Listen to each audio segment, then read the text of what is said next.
사실 남편은 제가 그저 집에서 살림만 하는 아내인 줄로만 알았지, 지난 세월 시댁의 병원비는 물론 남편의 사업을 뒤에서 지탱해온 투자자가 바로 저였다는 사실은 꿈에도 몰랐던 겁니다.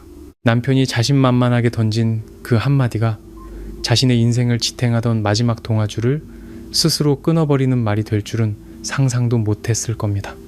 이제 곧 후회와 절망 속에서 모든 것을 잃게 될 남편의 진짜 현실이 시작됩니다. 오늘 사연이 기대되신다면 저희 안온한 행복 채널의 구독과 좋아요를 눌러주세요. 그럼 지금부터 제 이야기를 시작하겠습니다. 그날 밤 유난히 비가 세차게 내렸습니다. 빗방울이 베란다 샤시를 때리는 소리가 마치 누군가 밖에서 자갈을 한 움큼씩 던지는 것처럼 요란하게 들려왔습니다. 100평이 넘는 강남의 고급 빌라. 하지만 실내는 어찌나 차가운지 맨손으로 대리석 바닥을 짚으면 얼음장보다 더 시릴 것 같은 한기가 감돌았습니다. 저는 거실 한가운데 서 있었습니다. 제 발치에 누군가 던져버린 종이 한 장이 미끄러져와 멈춰섰죠. 이혼 서류였습니다. 아래쪽엔 남편의 서명이 이미 적혀 있었습니다. 남편 민준 씨는 소파에 비스듬히 기댄 채 와이셔츠 단추를 두어 개풀어 헤치고 있었습니다. 역한 술 냄새가 진동을 했죠. 손에 든 크리스탈 잔에는 마시다. 남은 와인이 붉게 일렁였고 눈은 충혈됐지만 목소리만큼은 또렷했습니다. 들었어? 앞으로 내 부모님 근처엔 얼씬도 하지 마. 당신처럼 빌부터 사는 여자는 남들 눈꼴 시리게 할 뿐이라고. 저는 허리를 숙여 이혼 서류를 집어들었습니다. 이상하게도 손이 떨리지 않았습니다. 이 순간이 오면 울고불고 매달리거나 아니면 미친 사람처럼 소리 지르며 싸울 줄 알았는데, 하지만 제 마음속엔 그저 차가운 감각만이 가득했습니다. 마치 등 뒤에서 내가 건너온 다리가 무너지는 것을 멀거니 바라보는 사람처럼요. 결혼 25년, 편찮으신 시부모님을 5년 넘게 모셨습니다. 저는 조금만 더 참으면, 조금만 더 인내하면 가정이 평안해질 거라 믿었습니다. 하지만 그날 밤 저는 깨달았습니다. 여자의 인내가 가정을 지키는 것이 아니라 남자의 이기심을 키울 뿐이라는 것을요. 민준 씨는 아직도 분이 안 풀리는지 비웃음을 흘렸습니다. 어머니 말이 맞았어. 당신 같은 쓸모없는 며느리한테 병수발 받느니 차라리 죽는 게 낫겠다고 하시더라. 저는 고개를 들어 남편을 바라봤습니다. 한때는 이 남자를 정말 사랑했습니다. 신혼 초 남편은 아무것도 가진 게 없었죠. 강북의 20제곱미터도 안 되는 옥탑방에서 월세로 시작했고, 비가 오는 날이면 잠자는 머리맡까지 빗물이 들이치곤 했습니다. 남편은 영업사원으로 일했고 저는 친정회사 일을 도우면서 밤에는 남편의 영업장부를 정리해 주었습니다. 그때 남편은 제 손을 잡으며 말하곤 했습니다. 서연아, 나중에 내가 꼭 성공해서 당신 고생 안 시킬게.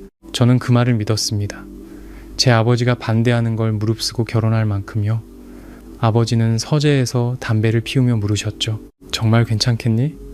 저 남자는 자존심만 센 남자야.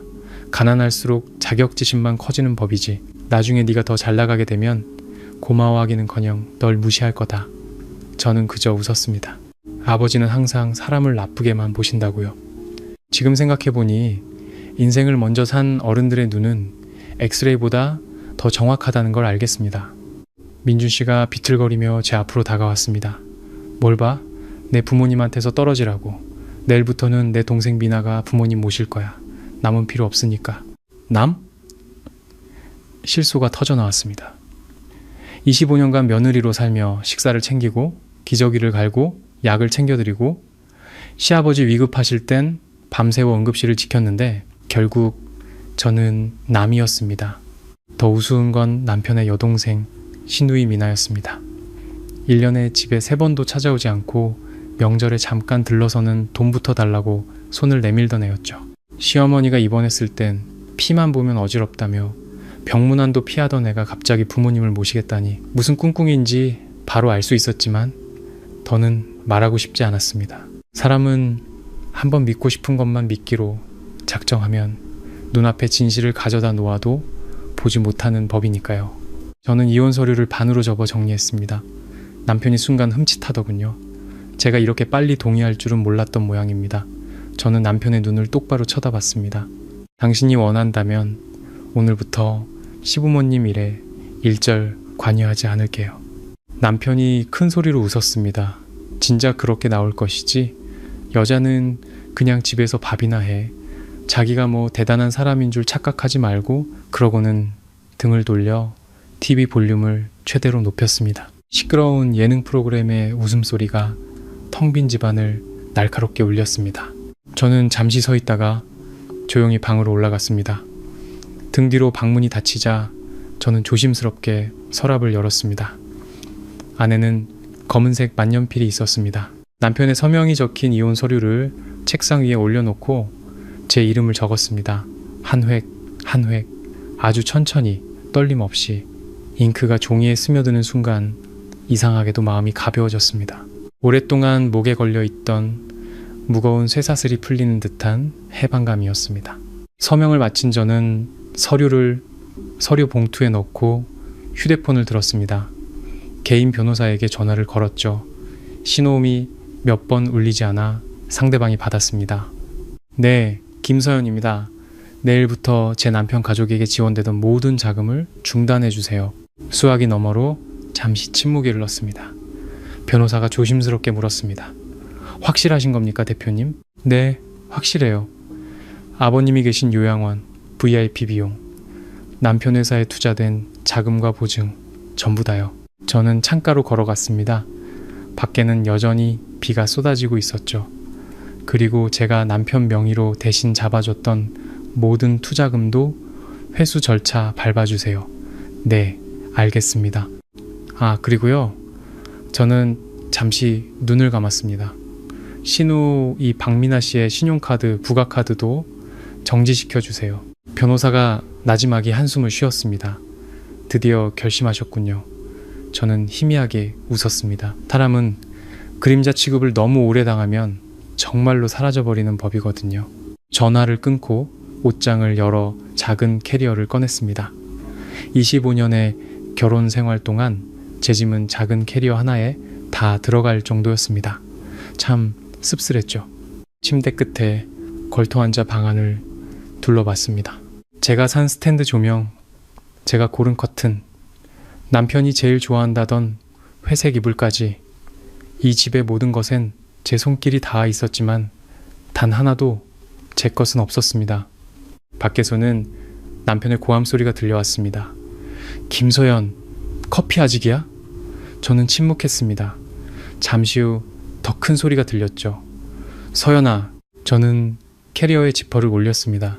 그때 전화벨이 울렸습니다. 병원이었습니다. 의사는 시아버지께서 방금 호흡곤란 증세를 보이셨다고 했습니다. 예전 같았으면 당장 달려갔을 겁니다. 하지만 이번엔 저는 그저 나지막이 말했습니다. 오늘부터는 아드님께 연락해 주십시오. 수화기 너머에서 당황한 목소리가 들렸습니다. 하지만 지금까지 모든 절차를 사모님께서 오늘부터는 아닙니다. 저는 전화를 끊고 한참 동안 가만히 앉아 있었습니다. 사람들은 여자가 떠나는 이유가 사랑이 식었기 때문이라고 생각합니다. 하지만 때로는 너무 오래 사랑하고 너무 오래 참고 너무 오래 견뎌서 마음이 지쳐버렸기 때문에 떠나는 겁니다. 한번 지쳐버린 여자의 마음은 그 누가 와서 끌어당겨도 다시는 돌아가지 않습니다. 다음날 새벽 5시 저는 그 집을 나섰습니다. 동이 트기 시작할 무렵 저는 식탁 위에 열쇠와 봉투 하나를 올려두었습니다. 봉투 안에는 서명한 이혼 서류와 짧은 메모가 들어있었죠.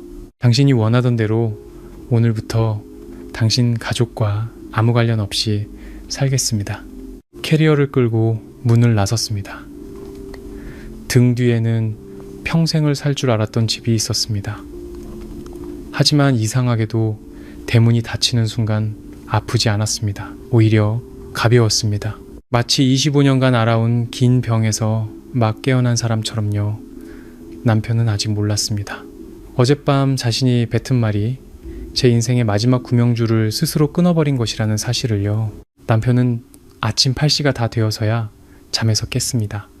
눈을 제대로 뜨기도 전에 인상을 찌푸리며 침대 옆자리를 더듬었습니다. 25년간 아내가 곁에 누워있는 것이 당연했고 자신보다 먼저 일어나 부엌에서 다그락거리는 소리, 복도를 오가는 가벼운 슬리퍼 소리, 물 끓는 소리, 도마 소리, 그리고 아래층에서 풍겨오는 은은한 커피 향에 익숙해진 사람의 습관이었죠. 하지만 그날 아침 옆자리는 텅 비어 있었습니다. 방 안은 불편할 정도로 고요했죠. 남편은 몇 초간 더 누워있다가 짜증스럽게 몸을 일으켰습니다. 술기운에 잠긴 목소리였죠. 서연아, 지금 몇 시인데 아직 커피도 안 타놨어? 아무 대답도 없었습니다. 남편은 비틀거리며 침대에서 내려와 방문을 열었습니다. 널찍한 집안은 평소라면 사람의 온기로 채워져 있어야 했습니다. 제 청소기 소리, 세탁기 돌아가는 소리, 밥솥 취사 소리가 들려야 했죠. 하지만 그날은 마치 폐가처럼 썰렁했습니다. 주방으로 내려가 보니 어젯밤 마시던 와인잔이 그대로 놓여 있었고 맥주캔 몇 개는 싱크대에 처박혀 있었습니다. 커피포트는 텅 비어 있었죠. 남편은 기분 나쁘다는 듯 의자 다리를 툭 찼습니다. 삐지긴 뭘 잘했다고. 그때 식탁 한가운데 놓인 봉투를 발견했습니다. 20년 넘게 봐온 제 글씨체로 또렷하게 쓰여 있었죠. 서명한 이혼 서류. 남편은 몇 초간 굳어 있다가 이내 비웃음을 터뜨렸습니다. 여전히 자신이 상황을 주도하고 있다고 믿는 사람의 오만한 웃음이었죠. 쇼하고 있네. 그는 봉투를 뜯어 이혼 서류를 꺼냈습니다. 아내란에 적힌 제 서명을 보고는 웃음이 살짝 굳었습니다. 하지만 이내 서류를 식탁에 내던졌습니다. 어디 며칠이나 버티나 보자. 내가 안 먹여 살리면 이 집 없으면 갈 데나 있나? 말은 그렇게 했지만 마음 한구석이 불안해지기 시작했습니다. 지난 25년간 제가 단 하룻밤도 외박한 적이 없었기 때문입니다.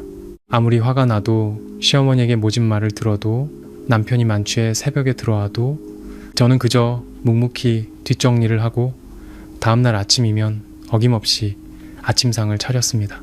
남편에게 제 존재는 전기나 수도, 공기와도 같았습니다. 어느 날 갑자기 끊길 수 있다는 생각 자체를 해본 적이 없었죠. 남편은 직접 커피를 타려 했습니다. 하지만 커피포트 전원을 켜는 것부터 원두를 계량하고 설탕이 어디 있는지 찾는 것까지 모든 것이 서툴렀습니다. 한참을 뒤적인 끝에 겨우 새까맣고 쓰디쓴 커피 한 잔을 타냈습니다. 한 모금 마시자마자 얼굴을 찌푸리며 잔을 탁 소리나게 내려놓았죠. 그때 전화가 울렸습니다. 화면에는 평안요양원이라는 이름이 떠 있었죠. 남편은 미간을 찌푸리며 전화를 받았습니다. 여보세요? 박민준입니다. 무슨 일 있으면 제 아내한테 전화하세요. 그 사람이 담당이니까. 수학이 넘어 직원의 목소리는 정중했지만 차가웠습니다. 박민준 선생님, 김서연 여사님께 연락드렸으나 오늘부터 모든 업무를 선생님께 인계하셨다고 하여 직접 연락드렸습니다. 부친 박영감님의 특별 케어 서비스 계약이 오늘 아침부로 해지되었습니다. 이번 달 결제도 중단된 상태입니다. 남편은 멍해졌습니다. 해지요? 그 비용은 아버지 연금에서 자동으로 나가는 거 아니었습니까? 상대방은 잠시 침묵하더니 평정심을 유지하려는 듯 말했습니다. 선생님, 아버님 연금으로는 일반 병실 비용의 일부만 충당 가능합니다. 개인실, 전담 간병인, 병원 픽업 서비스, 비급여 항목의 약품, 그리고 지난 몇 년간 제공된 재활치료 프로그램은 모두 김서연 여사님의 개인 회사에서 후원해 왔습니다. 남편은 할 말을 잃었습니다. 개인 회사요? 무슨? 네, 명한 캐피탈입니다. 법인 대표는 김서연 여사님이시고요.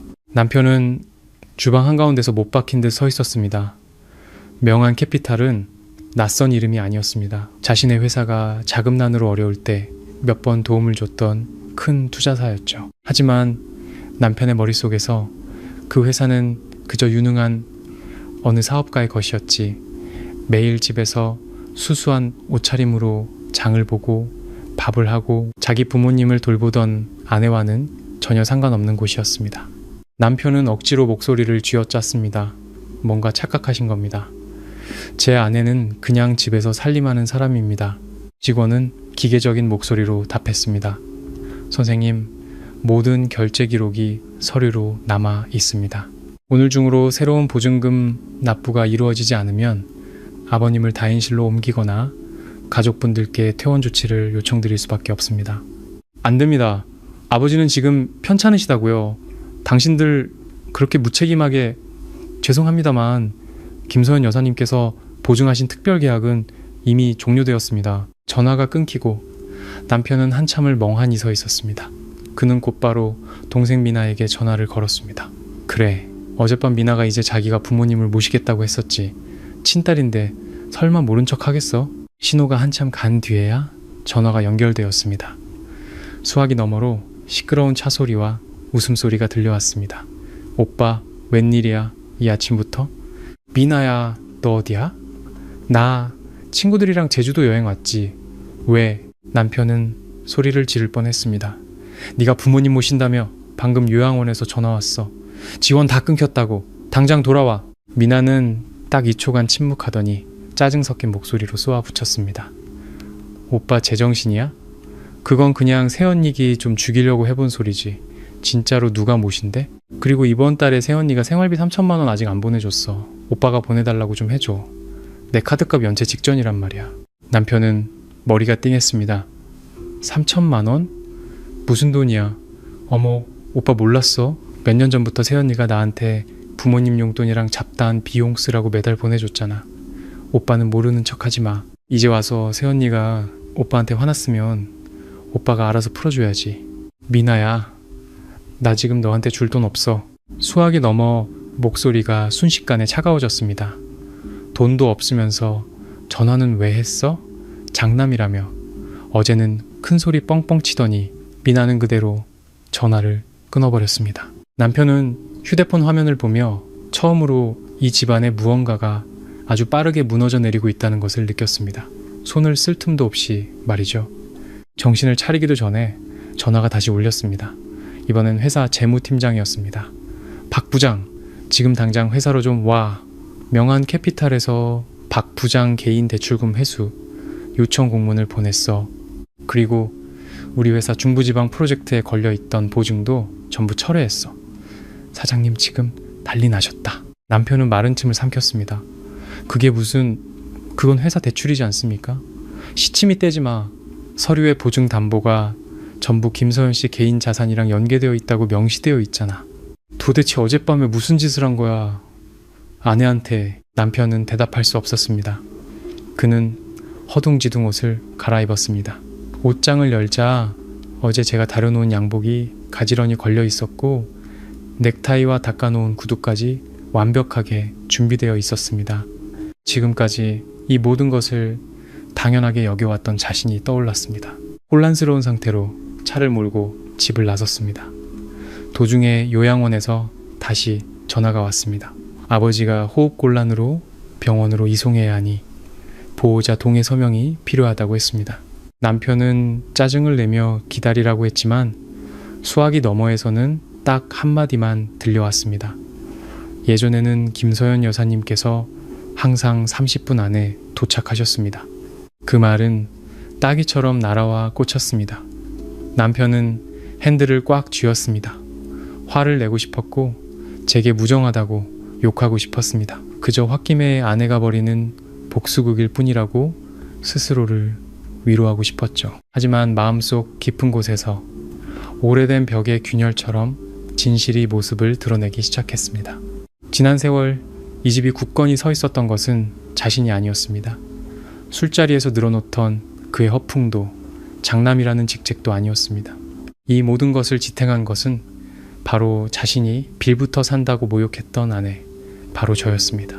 회사에 도착한 남편은 엘리베이터에 타기도 전에 직원 몇몇이 자신을 이상한 눈으로 쳐다보는 것을 느꼈습니다. 더 이상 살가운 인사도 존경의 눈빛도 없었습니다. 등골을 서늘하게 만드는 작은 수군거림만이 들려올 뿐이었죠. 재무팀장이 그를 회의실로 끌고 들어갔습니다. 책상 위에는 두꺼운 서류 뭉치가 놓여 있었습니다. 박 부장, 설명해봐. 명한 캐피탈이 지금까지 자네 프로젝트들을 뒤에서 지원해왔어. 대표는 자네 아내고 그런데 어젯밤에 자네가 이혼 서류를 내밀고 모욕을 줬다고? 이 보증철회 하나만으로 프로젝트가 중단되고 회사가 입을 손실이 수십억 원인 건 알아? 남편은 의자에 주저앉았습니다. 수십억? 상대방은 그를 한참 동안 쳐다봤습니다. 자네 정말 자기 아내가 어떤 사람인지 몰랐던 건가? 그 질문에 남편은 숨이 턱 막혔습니다. 머릿속에 어젯밤 조용히 이혼 서류를 주워들고 알겠어요 라고 나지막이 말하던 제 모습이 스쳐 지나갔습니다. 그건 패배 선언이 아니었습니다. 모든 것을 놓아버리겠다는 마지막 통보였던 겁니다. 남편의 휴대폰이 다시 한번 울렸습니다. 제 변호사에게서 온 문자였습니다.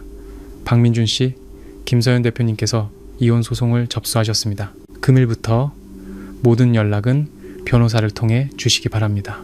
개인적인 연락이나 접근은 자제해 주십시오. 문자를 다 읽은 남편의 얼굴이 하얗게 질렸습니다. 휴대폰이 책상 위로 툭 떨어졌습니다. 가족, 돈, 직장, 명예, 자신의 것이라고 믿었던 모든 것이 단 하루아침에 소나기를 빠져나가고 있었습니다. 그리고 가장 무서운 것은 이것이 제가 남편의 요구를 들어준 첫날에 불과하다는 사실이었습니다. 당신 가족과 더는 엮이지 않겠다는 약속을 말입니다. 그날 오후 남편은 거의 제정신이 아닌 상태로 평안요양원으로 차를 몰았습니다. 아침부터 전화벨은 쉴 새 없이 울렸습니다. 회사에서, 은행에서, 재무팀에서, 심지어 미나까지 미친 듯이 돈을 달라고 문자를 보내왔습니다.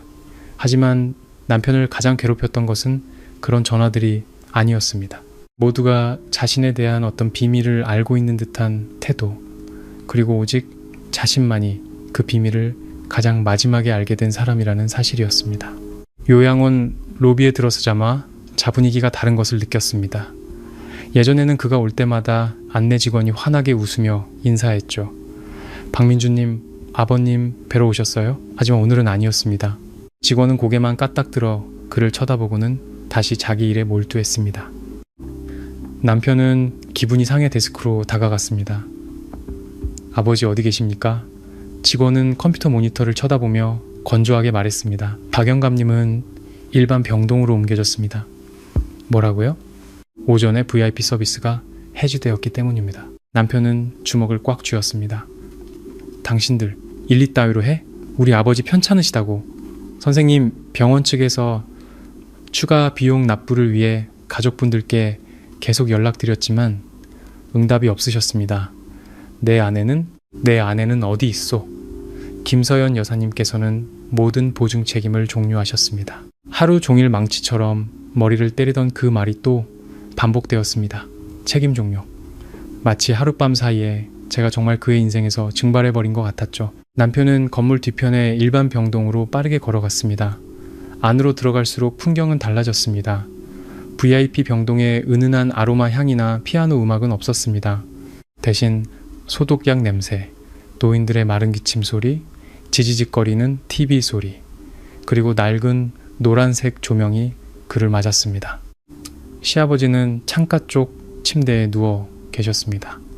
좁은 싱글 침대 옆에는 다른 노인 두 분이 더 계셨죠. 지난 5년간 전담 간병인의 극진한 보살핌을 받던 분은 이제 낡은 환자복을 입고 웅크린 채 초점 없는 눈으로 창밖을 보고 있었습니다.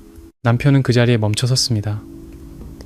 아버지가 저런 모습인 것은 처음 봤습니다. 아버지가 고개를 돌려 아들을 발견하자 눈시울이 금세 붉어졌습니다. 민준아, 왔구나. 목소리가 쉬어 있었습니다. 서연이는? 그 애가 이제 안 온다더구나. 남편은 목이 메었습니다. 뭐라고 대답해야 할지 몰랐습니다. 바로 자신이 그 여자에게 이 집안에서 꺼지라고 소리쳤다고 말해야 할까요? 몇 년간 부모님을 돌봐온 아내의 얼굴에 이혼 서류를 던졌다고 말해야 할까요? 시아버지가 힘겹게 몸을 일으켰습니다. 민준아, 내 처한테 전화 좀 해다오. 여긴 영 불편해서 안 되겠다. 어젯밤엔 아무도 다리를 주물러주지 않아서 뜬 눈으로 밤을 샜어. 너무 아프다. 그 말에 남편의 심장이 쿵 내려앉았습니다. 지난 몇 년간 매일 밤 관절염으로 고생하시는 시아버지의 다리를 주물러 드린 사람이 바로 저였다는 사실을 떠올렸기 때문입니다. 잠 못 이루시는 날에는 새벽 2시까지 곁에 앉아 말동무를 해드리기도 했습니다. 남편은 그런 일들을 본 적이 없거나 보았더라도 며느리의 당연한 의무라고 생각했습니다. 사람은 참 이상합니다. 사랑받을 때는 모든 희생을 당연하게 여기다가 잃고 나서야 그것이 얼마나 귀한 것이었는지 깨닫게 되죠. 시아버지가 아들의 손을 잡았습니다. 내 엄마는 아침부터 서연이만 찾는데 엄마요? 남편은 화들짝 놀랐습니다. 오늘따라 치매 증세가 심해져서 서연이를 찾아야 한다고 난리다. 간병인들이 겨우 말려서 밥만 먹였어. 남편은 그 자리에 얼어붙었습니다. 몇 년 전 한밤중에 시어머니가 발작을 일으켜 방문을 두드리며 소리를 지를 때 그런 어머니를 끌어안고 조용히 달래주던 사람이 저였다는 것을 기억해냈습니다. 한 번은 어머니가 제 팔을 할퀴어 피가 나기도 했죠. 다음날 아침 남편은 그 상처를 보고 딱 한마디 했습니다. 엄마 늙으셔서 그래. 당신이 좀 참아. 소독약 한번 발라주지 않고 아프냐고 묻지도 않고 고맙다는 말 한마디 없었습니다. 그때 저는 그저 웃었습니다. 사랑하는 여자는 나의 희생을 언젠가는 알아주겠지 라며 스스로를 속이는 경향이 있으니까요. 하지만 사실 남자가 한번 대접받는 것에 익숙해지면 여자가 희생할수록 그것을 책임감으로 착각하게 됩니다. 남편의 전화가 다시 울렸습니다. 은행이었습니다. 박민준 고객님의 신용대출이 담보자산 상실로 인해 금일 중으로 추가 서류를 제출해 주셔야 합니다. 나 지금 바빠요. 이한 내 미제출 시 연체로 전환될 수 있습니다. 남편은 소리쳤습니다. 바쁘다고 했잖소. 그리고 전화를 끊어버렸죠. 하지만 곧바로 문자가 도착했습니다. 신용카드 대금 결제 계좌 잔액 부족. 남편은 은행 앱을 열었습니다. 화면에 뜬 숫자의 등골이 서늘해졌습니다. 계좌에는 1,000만 원 남짓 남아 있었습니다. 당장 이번 달 요양원 비용만 해도 거의 1억 원에 가까웠는데 말이죠. 남편은 복도 의자에 주저앉았습니다. 태어나서 처음으로 돈 계산이라는 것을 진지하게 해보고 있었습니다. 예전에는 필요한 것이 있으면 제게 한마디만 하면 모든 것이 해결됐습니다. 차가 고장나면 수리가 되어 있었고 프로젝트 자금이 부족하면 돈이 채워졌고 부모님이 아프시면 누군가 돌봤고 여동생이 돈을 쓰면 누군가 보내줬습니다. 남편은 그것이 자신이 잘나서라고 생각했습니다. 이제야 깨닫기 시작했습니다. 자신이 잘난 것이 아니라 뒤에서 모든 것을 감당해준 사람이 있었기 때문이라는 것을요. 그때 간호사가 지나갔습니다. 박영감님 아드님 맞으시죠? 네, 아버님 심장 정밀 검사가 필요해서요. 병원 이송 동의서에 서명 좀 부탁드립니다. 남편은 펜을 잡았지만 손이 떨렸습니다. 비용이 얼마나 됩니까? 선납금만 약 7천만 원 정도입니다. 7천만 원. 예전 같으면 신경도 쓰지 않았을 액수가 지금은 태산처럼 느껴졌습니다. 그는 휴대폰을 뒤져 다시 미나에게 전화했습니다. 이번에는 미나가 전화를 빨리 받았지만 목소리는 짜증으로 가득했습니다. 또 뭐야? 미나야, 오빠한테 돈 좀 빌려줘. 아버지가 입원하셔야 해. 오빠 미쳤어? 나 지금 호텔비도 없는데 아버지는 오빠 아들이기도 하잖아. 남편은 할 말을 잃었습니다. 바로 그 말을 예전에 자신이 제게 했던 말이었기 때문입니다. 당신은 이 집 며느리잖아. 그 말이 이제 부메랑이 되어 자신의 뺨을 후려쳤습니다. 미나는 전화를 끊었습니다. 남편은 병원 복도에 멍하니 앉아 있었습니다. 한참 뒤에야 몇몇 친구들이 생각났습니다. 몇 년간 술 친구로 가깝게 지냈던 친구 준호에게 전화했지만 받지 않았고 다른 친구에게는 수신이 거부되었습니다.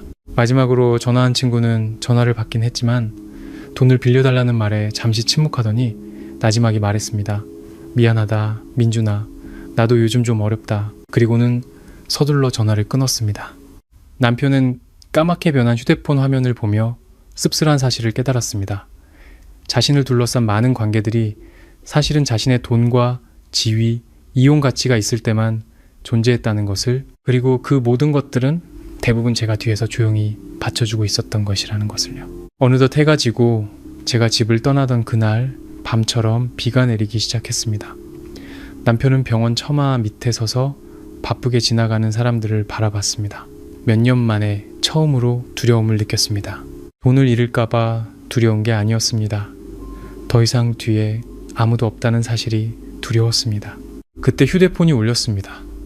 낯선 번호로 온 문자였습니다. 제가 아이보리색 정장을 입고 투자 계약식에 앉아있는 사진이었습니다. 머리는 단정하게 올리고 표정은 제가 알던 모습과 달리 평온하면서도 차갑고 낯설었습니다. 사진 아래에는 한 줄의 글이 적혀 있었습니다.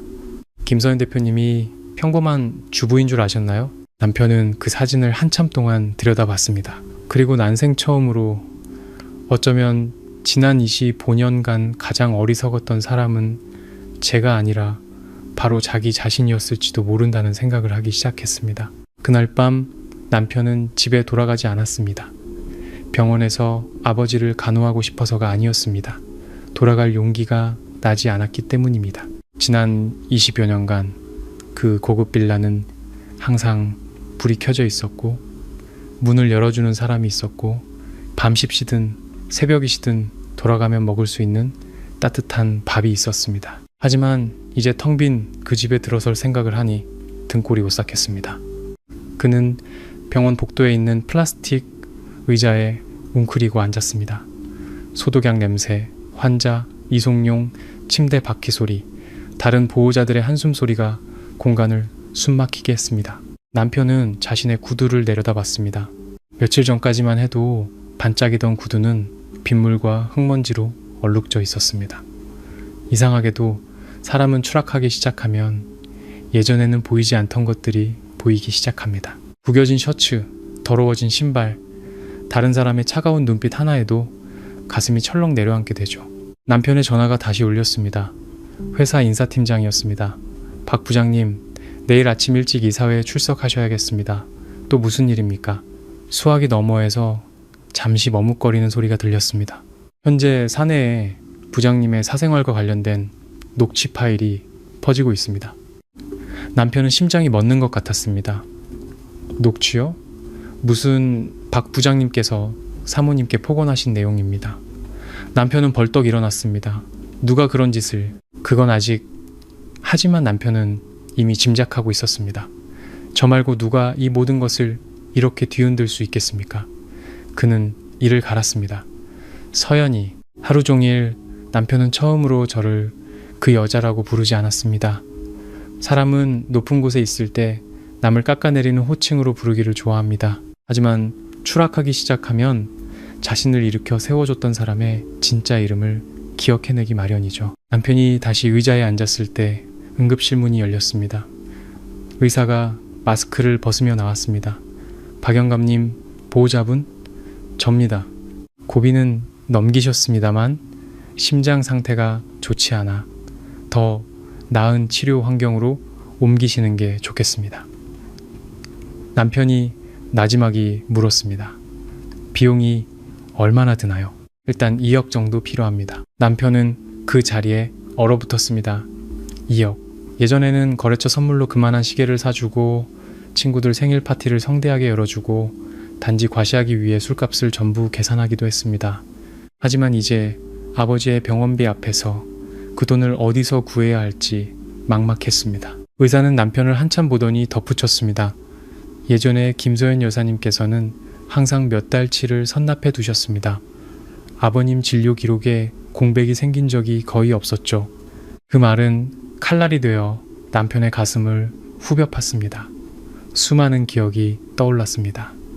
자신이 술에 취해 집에 돌아올 때마다 묵묵히 음식을 데워주던 제 모습, 시어머니가 치매로 난동을 부릴 때 밤새워 곁을 지키던 제 모습, 시아버지가 입원할 때마다 이리저리 뛰어다니며 수속을 밟던 제 모습. 정작 자신은 몇 분 들렀다가 회의가 있다며 자리를 뜨기 바빴습니다. 제가 하는 모든 일들이 너무나 오랫동안 지속되었기에 남편은 그것이 당연한 것이라고 착각했습니다.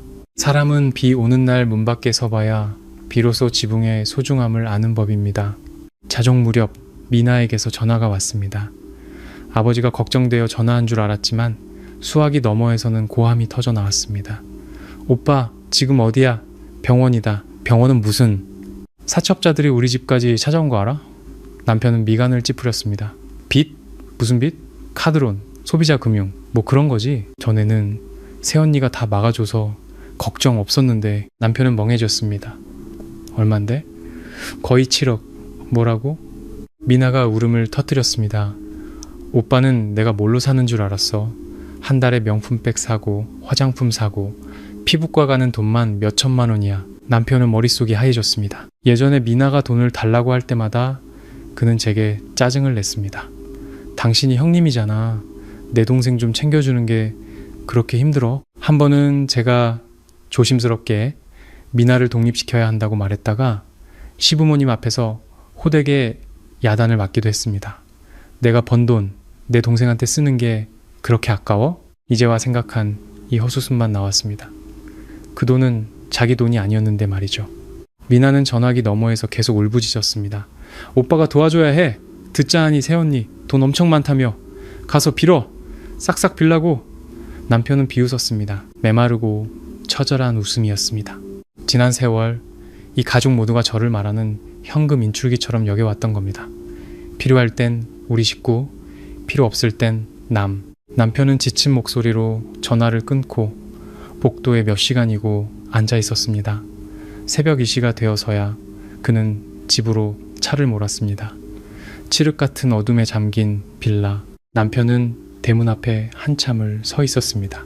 태어나서 처음으로 집이라고 불렀던 곳이 이토록 낯설게 느껴졌습니다. 문을 열고 안으로 들어서자 어둡고 고요한 공간이 그를 덮쳤습니다. 음식 냄새도 TV 소리도 문 옆에 가지런히 놓여있던 제 슬리퍼도 없었습니다. 오직 텅 빈 집안에 울리는 자신의 발소리뿐이었죠. 침실로 올라가 옷장을 열었을 때 남편은 그 자리에 굳었습니다. 제 물건들이 거의 다 사라지고 없었습니다. 제가 집에서 즐겨 입던 수수한 원피스들, 스카프, 몇 개 안 되던 화장품들까지. 하지만 남편의 마음을 가장 아프게 한 것은 텅 빈 공간이 아니었습니다. 너무나 깔끔하게 정돈된 모습이었습니다. 저는 제 흔적을 단 하나도 남기지 않고 마치 처음부터 존재하지 않았던 사람처럼 모든 것을 정리하고 떠났습니다. 25년을 함께 산 여자가 소리 없이 떠나갔다는 것, 그것이야말로 가장 무서운 사실이었습니다. 싸움도 눈물도 아닌 침묵, 모든 것을 완전히 놓아버린 사람의 침묵 말입니다. 남편은 침대 끝에 걸터 앉았습니다. 시선이 침대 협탁 서랍에 멎었습니다. 안에는 갈색의 작은 수첩이 있었습니다. 그는 수첩을 열었습니다. 제 수첩이었습니다. 첫 장에는 시어머니의 약 복용 시간이, 두 번째 장에는 시아버지의 물리치료 스케줄이 적혀 있었습니다. 그 뒤로는 남편의 회의 일정, 공과금 납부일, 자동차 정비일, 집안 제사 날짜까지 이 집의 모든 것이 제 손으로 꼼꼼하게 관리되고 있었습니다. 마지막 장에는 아주 짧은 글귀가 적혀 있었습니다. 언젠가 내가 없어져도 저 사람은 잘 지내겠지. 그 한 문장에 남편은 숨을 쉴 수가 없었습니다. 그는 부드럽고 익숙한 제 글씨체를 한참 동안 내려다보다가 갑자기 머리를 감싸주고 소리내어 울기 시작했습니다. 고함을 지르는 울음이 아니었습니다. 난생 처음으로 자신이 가장 소중한 것을 잃었다는 사실을 깨달은 사람의 목이 메는 흐느낌이었습니다. 그때 휴대폰 화면이 다시 밝아졌습니다. 회사 이사회에서 온 새 이메일이었습니다. 내용은 재무 및 직업윤리 관련 내부 조사를 위해 박민준 부장의 직무를 잠정 정지한다는 통보였습니다. 남편은 멍하니 화면을 바라봤습니다. 직장은 위태롭고 가족은 뿔뿔이 흩어졌으며 부모님은 병상에 누워 계시고 여동생은 빚더미에 앉았습니다. 그리고 이 모든 것을 뒤에서 받쳐주던 여자는 정말로 등을 돌려버렸습니다. 밖에서는 다시 비가 내리기 시작했습니다. 남편은 어두운 방 안에 홀로 앉아 지붕을 때리는 빗소리를 들었습니다. 문득 그날 밤 제가 했던 말이 떠올랐습니다. 당신이 원한다면 오늘부터 당신 가족과 아무 관련 없이 살게요. 그때 남편은 자신이 이겼다고 생각했습니다.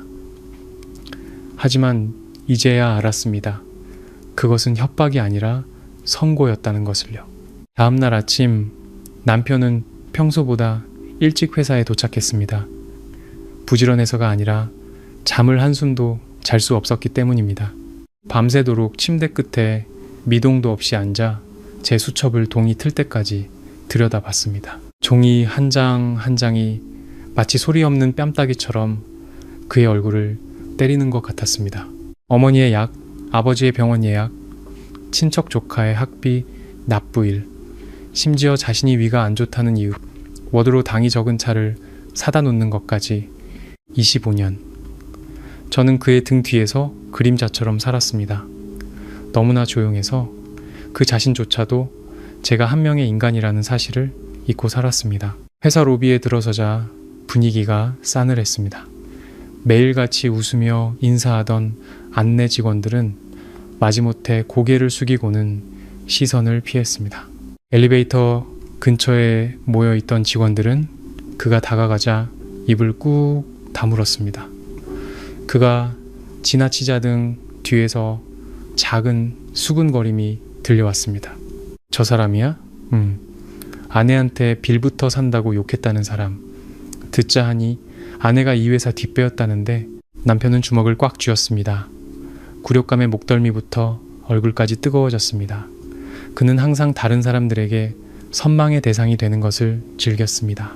어딜 가나 성공한 사람, 큰 집과 좋은 차를 가졌고 현명한 아내가 내조를 완벽하게 해내는 사람이라고 자랑하기를 좋아했죠.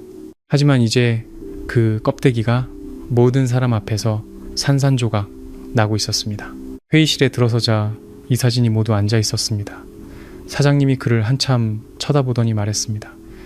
박 부장, 앉게. 꾸짖는 것보다 더 무서운 평온한 목소리였습니다. 남편이 자리에 앉자마자 서류 뭉치가 앞으로 밀려왔습니다. 설명해보게. 남편은 서류를 펼쳤습니다.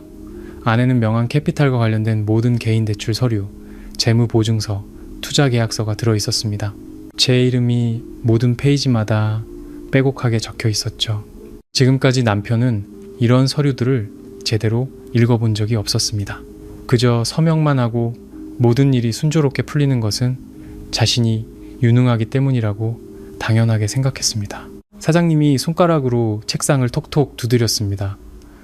명한 캐피탈이 보증을 완전히 철회하면 강변 신도시 프로젝트가 동결될 거라는 건 아나? 남편의 목소리가 갈라졌습니다. 제가 아내와 다시 이야기해 보겠습니다. 아내? 이사 중 한 명이 비웃음을 흘렸습니다. 이제 와서 아내라는 말이 생각났나? 회의실은 얼음장처럼 차가워졌습니다. 사장님이 한숨을 쉬었습니다. 박 부장, 사생활에 우리가 관여할 수는 없네. 하지만 자네가 아내를 모욕하는 녹취 파일이 외부에까지 퍼진 건 아나? 남편의 얼굴이 잿빛으로 변했습니다. 외부라면? 거래처에서도 들었어. 다른 이사가 휴대폰을 그의 앞으로 밀었습니다. 화면에는 그가 술에 취해 이혼 서류를 바닥에 내던지며 고함치는 영상이 재생되고 있었습니다. 당신 같은 빌부터 사는 여자는 내 돈으로 사는 주제에. 영상 아래에는 수천 개의 댓글이 달려 있었습니다. 욕하는 사람, 비꼬는 사람, 심지어는 제가 그동안 조용히 해왔던 기부활동, 병원 후원, 요양원 지원 내역까지 찾아내어 비교하는 사람도 있었습니다. 모든 것이 사회 전체 앞에서 공개적으로 망신을 당하는 것과 같았습니다. 남편은 떨리는 손으로 휴대폰을 내려놓았습니다. 화가 나서 내뱉은 단 한마디가 자신의 인생 전체를 망가뜨릴 수 있다고는 상상도 못했습니다. 사람은 말이 바람처럼 사라진다고 생각하지만 어떤 말은 한번 뱉어지면 상대방의 마음에 밝힌 칼과 같아서 뽑아낼 수는 있어도 흉터는 영원히 사라지지 않는 법입니다. 사장님이 그를 보며 말했습니다. 당분간 박 부장의 직위를 해제하기로 결정했네. 사장님, 이러시면 안 됩니다. 남편이 벌떡 일어났습니다. 내가 이러는 게 아니야. 자네가 자초한 일이지. 내가 자네를 위해 회사에 얼마나 헌신했는데. 그리고 회사는 김서연 대표님의 얼굴을 봐서 자네에게 얼마나 많은 특혜를 줬는지 아나? 그 한마디에 남편은 할 말을 잃었습니다. 자신의 능력으로 올라왔다고 자신했던 남자는 결국 자신이 걸어온 길이 다른 누군가가 조용히 깔아준 것이었음을 깨달았습니다. 회의실을 나온 남편은 넋이 나간 사람 같았습니다. 사무실을 가로질러 가는데 아무도 그와 눈을 마주치려 하지 않았습니다. 어떤 이들은 일부러 고개를 돌리기까지 했습니다. 이토록 외로웠던 적은 없었습니다. 그때 전화가 울렸습니다. 병원이었습니다. 민준아, 어머니의 떨리는 목소리였습니다. 서연이는 어디 갔니? 어제부터 왜 안 보이냐? 남편은 숨이 턱 막혔습니다. 어머니는 여전히 정신이 오락가락 하셨지만 그 혼란스러운 기억 속에서도 가장 먼저 찾는 사람은 저였습니다. 서연이 바빠요, 엄마. 어머니가 아이처럼 울음을 터뜨렸습니다. 다리가 너무 아프다. 그 애 좀 오라고 해다오. 남편은 눈을 감았습니다. 머릿속에 3년 전의 기억이 떠올랐습니다. 한밤중에 어머니가 심하게 발작하며 집안을 부수고 고향에 가겠다며 우셨을 때 잠에서 깬 남편은 짜증을 내며 소리쳤습니다. 엄마, 제발 조용히 좀 해요. 그때 어머니를 밤새 끌어안고 달래준 사람이 바로 저였습니다. 다음날 저는 고열로 40도 가까이 알아누웠죠. 그런데도 남편은 몸이 왜 그렇게 약해라고 말했을 뿐입니다. 이제 와 생각하니 자신이 얼마나 끔찍한 인간이었는지 깨달았습니다. 남편은 곧바로 병원으로 차를 몰았습니다. 하지만 도착하자마자 병실 문 앞에 인상을 쓴 채 서 있는 미나를 발견했습니다. 오빠 왔어? 엄마는? 세연님만 찾으셔서 의사 선생님이 안정제 놔주셨어. 남편은 지친 몸을 벽에 기댔습니다. 미나가 오빠를 힐끗 보더니 휴대폰을 내밀었습니다. 오빠, 돈 좀 보내줘. 사채업자들이 여기까지 쫓아왔단 말이야. 남편은 여동생을 바라봤습니다. 처음으로 미나가 부모님의 안위 따위는 전혀 신경 쓰지 않는다는 것을 깨달았습니다. 그녀가 걱정하는 것은 오직 돈뿐이었죠. 예전에 제가 남편에게 시누이를 너무 오냐오냐 키우면 안 된다고 조언할 때마다 남편은 버럭 화를 냈습니다. 내 동생이야. 하지만 이제 그 동생이 어머니의 병상 옆에 서서 돈 타령만 하고 있었습니다. 미나가 쏘아붙였습니다. 뭘 봐? 세연이 없으면 오빠라도 책임져야 할 거 아냐. 남편은 헛웃음을 터뜨렸습니다. 아주 작고 처절하도록 가여운 웃음이었습니다. 너도 알고 있었구나. 이 모든 게 서연이가 책임지고 있었다는 걸. 미나는 순간 멈칫하더니 고개를 돌려버렸습니다. 남편이 병실로 들어갔습니다. 어머니는 잠들어 있었고 하얀 머리카락이 베개 위에 흩어져 있었습니다. 앙상한 손에는 제가 사들였던 손수건이 꼭 쥐어져 있었죠. 아버지는 그 옆에 앉아 눈이 붉게 충혈되어 있었습니다. 그는 아들을 한참 보더니 물었습니다. 민준아, 너 서연이랑 무슨 일 있었지? 남편은 고개를 숙인 채 대답하지 못했습니다. 아버지가 한숨을 쉬었습니다. 그 애, 우리 집에서 고생할 만큼 했다. 남편이 고개를 번쩍 들었습니다. 아버지, 그게 무슨... 아버지는 창밖을 보며 말했습니다. 네가 애미가 늙어서 아무것도 모르는 줄 아느냐? 네가 술 마시고 들어와서 내 처한테 소리 지를 때마다 이 늙은 아비는 다 듣고 있었다. 남편은 그 자리에 얼어붙었습니다. 다만 네가 그렇게 착한 애를 집에서 내쫓을 만큼 어리석을 줄은 몰랐을 뿐이다. 복도 밖에서는 또다시 비가 내리고 있었습니다.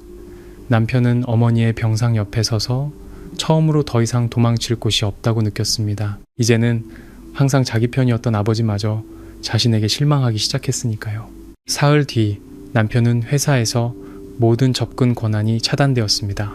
사원증은 무효화되었고 내부 이메일 계정은 삭제되었습니다. 심지어 그가 타고 다니던 회사차도 수십 명의 동료들이 지켜보는 주차장에서 회수당했습니다. 남편은 지하 주차장 한가운데서 한 손에는 개인 물품이 담긴 종이 상자를 들고 다른 한 손으로는 휴대폰을 꽉 쥔 채 멍하니 서 있었습니다. 한때는 이 회사에서 정년 퇴직할 때까지 일할 것이라고, 몇 년만 더 있으면 임원이 될 것이라고 생각했습니다. 하지만 모든 것이 단 며칠 만에 끝나버렸습니다. 가장 고통스러운 것은 사람들의 태도 변화였습니다.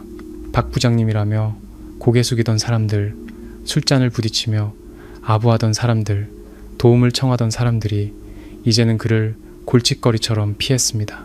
사람은 그렇습니다. 당신이 높은 곳에 있을 때 그들은 그것을 능력이라 부릅니다. 당신이 추락하면 그들은 그것을 운이었다고 말합니다.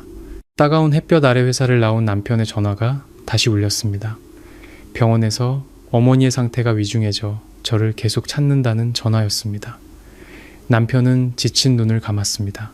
며칠 동안 그는 회사, 병원, 그리고 곧 압류될 집, 세 군데를 정신없이 오갔습니다. 예전 그의 삶은 이렇지 않았습니다. 그는 그저 출근해서 월급을 받고 저녁에는 따뜻한 밥을 먹고 주말에는 친구들과 술을 마시면 그만이었습니다. 그 뒤에 모든 것은 제가 조용히 정리했습니다. 이제 제가 없어진 지 고작 며칠, 모든 것이 엉망진창이 되어버렸습니다. 병원에 도착한 남편은 아버지가 침대 옆에 조용히 앉아 계신 것을 보았습니다. 아버지는 아들을 보며 몇 주 전보다 훨씬 더 지친 눈빛으로 말했습니다. 내 엄마가 또 밥을 안 먹는다. 남편이 다가갔습니다. 어머니는 벽을 향해 돌아 누워 계셨고 하얀 머리카락은 헝클어져 있었습니다. 어머니가 고개를 돌렸습니다. 노화로 흐릿해진 눈이 순간 반짝 빛났습니다. 서연아, 왔니? 남편은 그 자리에 얼어붙었습니다. 어머니가 자신을 저로 착각한 겁니다. 엄마, 저 민준이에요. 어머니의 눈빛이 순식간에 어두워졌습니다. 그리고는 다시 벽으로 고개를 돌렸습니다. 그 작은 한숨소리 하나가 남편의 심장을 후벼 팠습니다. 아들을 가장 사랑했던 어머니가 가장 고통스러운 순간에 기억하는 사람은 며느리였습니다. 지난 몇 년간 병상에 누워있는 어머니 곁을 지킨 사람은 아들이 아니라 바로 저였으니까요. 아버지가 천천히 일어섰습니다. 민준아, 아비가 진지하게 묻자, 네 아버지, 너 이 결혼 되돌리고 싶으냐? 남편은 숨이 막혔습니다.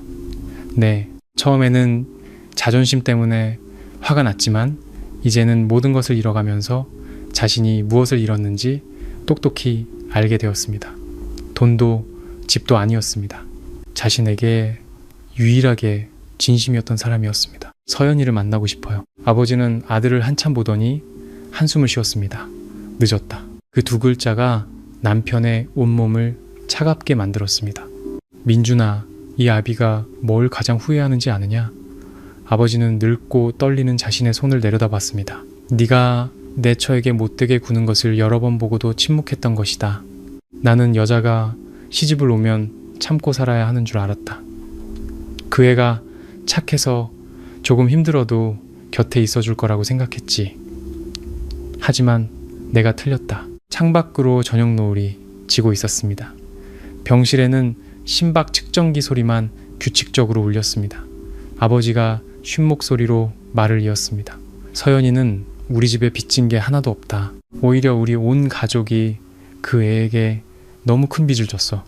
남편은 입술을 꽉 깨물었습니다. 태어나서 처음으로 고개를 들 수 없을 만큼 부끄러웠습니다. 그때 전화가 다시 울렸습니다. 미나였습니다. 남편은 지친 목소리로 전화를 받았습니다. 또 왜 수화기 너머에서 흐느끼는 소리가 들려왔습니다.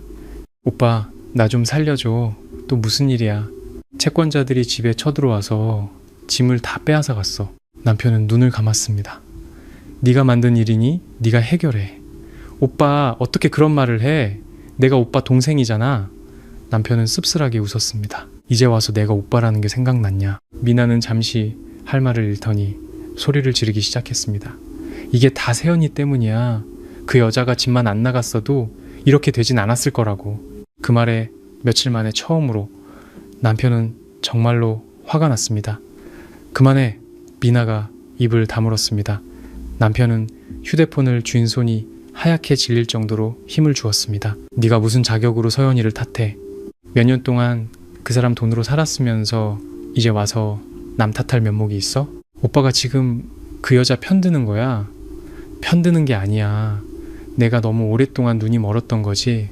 수화기 너머는 조용해졌습니다. 남편은 전화를 끊고 병원 복도 의자에 주저앉았습니다. 어떤 사람들은 모든 것을 잃고 나서야 비로소 어른이 됩니다. 하지만 안타깝게도 모든 실수가 용서받을 기회를 얻는 것은 아닙니다. 그날 밤 남편은 짐을 챙기러 마지막으로 빌라에 돌아갔습니다. 텅 빈 집은 춥기까지 했습니다. 그는 캐리어를 끌며 거실, 식당, 주방을 차례로 지나갔습니다. 모든 곳에 제 흔적이 남아 있었습니다. 제가 매주 갈아놓던 식탁보, 라벨이 붙어 있던 양념통들, 심지어 남편의 낡은 외투까지도 제가 깨끗하게 세탁해서 문 뒤에 걸어두었습니다. 한 여자가 더 이상 사랑하지 않는다면 25년 동안 그런 사소한 것들을 챙길 인내심을 가질 리가 없습니다. 남편은 부엌 수납장을 열었습니다. 안에는 수많은 약 상자들이 있었고 모두 제 글씨로 메모가 되어 있었습니다. 남편 위장약, 아버님 혈압약, 어머님 수면제, 각 상자에는 복용시간까지 적혀 있었죠. 남편은 바닥에 주저앉아 두 손으로 얼굴을 감쌌습니다. 문득 술을 너무 많이 마셔 고열로 앓아누웠던 날이 떠올랐습니다. 저는 밤새도록 그의 몸을 닦아주었습니다. 다음날 아침 잠에서 깬 남편은 짜증 섞인 목소리로 물었죠. 커피는? 고맙다는 말 한마디조차 없었습니다. 사람은 받는 것에 너무 익숙해지면 감사하는 법을 잊어버립니다. 그때 초인종이 울렸습니다. 문을 열자 집행관들이 집을 감정하러 와 있었습니다. 정장을 입은 남자가 서류를 내밀었습니다. 박민준 씨, 예정대로 내일 명한 캐피탈 측에서 이 빌라를 인수할 예정입니다. 남편은 자신의 가장 큰 자부심이었던 집을 둘러봤습니다. 이제 곧 사라질 공간이었죠. 남자가 남편을 보며 나지막이 말했습니다. 사실 김서연 대표님께서 많이 봐주신 겁니다. 남편은 마른 웃음을 지었습니다. 봐준 거라고요? 대표님께서 마음만 먹으셨다면 모든 것을 훨씬 더 빨리 처리하실 수도 있었습니다. 남편은 침묵했습니다. 맞습니다. 저는 소란을 피우지도 복수를 하지도 욕설을 퍼붓지도 않았습니다. 그저 그의 인생에서 조용히 손을 뗐을 뿐입니다. 그것만으로도 모든 것이 무너지기에는 충분했습니다. 그 집에서의 마지막 밤, 남편은 불도 켜지 않은 채 거실 소파에 누워 잠을 이루지 못했습니다. 자정 무렵 휴대폰 화면이 밝아졌습니다. 새로운 뉴스 기사였습니다. 마이민 대표, 노인복지재단에 50억 원 기부. 아래에는 제가 언론 앞에서 담담하게 연설하는 사진이 실려 있었습니다. 침착하고 품위 있고 남편이 더 이상 알아볼 수 없을 만큼 낯선 모습이었습니다. 그는 사진을 한참 동안 바라보다가 가장 고통스러운 진실을 깨달았습니다. 그 여자는 자신이 생각했던 것처럼 결코 약한 사람이 아니었습니다. 지난 25년간 가정을 지키기 위해 스스로 몸을 낮췄을 뿐이라는 것을요. 다음날 아침 남편은 작은 캐리어 2개를 들고 그 집을 나섰습니다. 하나는 옷, 다른 하나는 서류와 남은 개인 물품이 담겨 있었죠. 그게 전부였습니다. 25년을 산 집에서 그가 가져갈 수 있는 것은 그뿐이었습니다. 남편은 대문 밖에 한참을 서 있었습니다.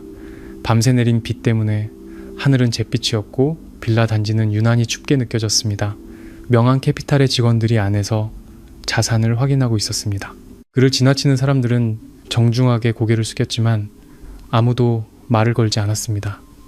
자신의 인생에서 밀려나는 기분은 말로 표현하기 어려웠습니다. 칼에 찔리는 것처럼 날카로운 고통이 아니라 누군가 몸에서 온기를 조금씩 빼앗아가는 것처럼 느리고 둔한 고통이었습니다.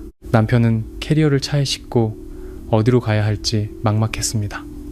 친구들은 연락을 피했고 회사는 직무가 정지되었으며 집은 사라졌습니다. 결국 그는 부모님을 돌보기 위해 병원 근처의 작은 오피스텔을 단기로 임대했습니다.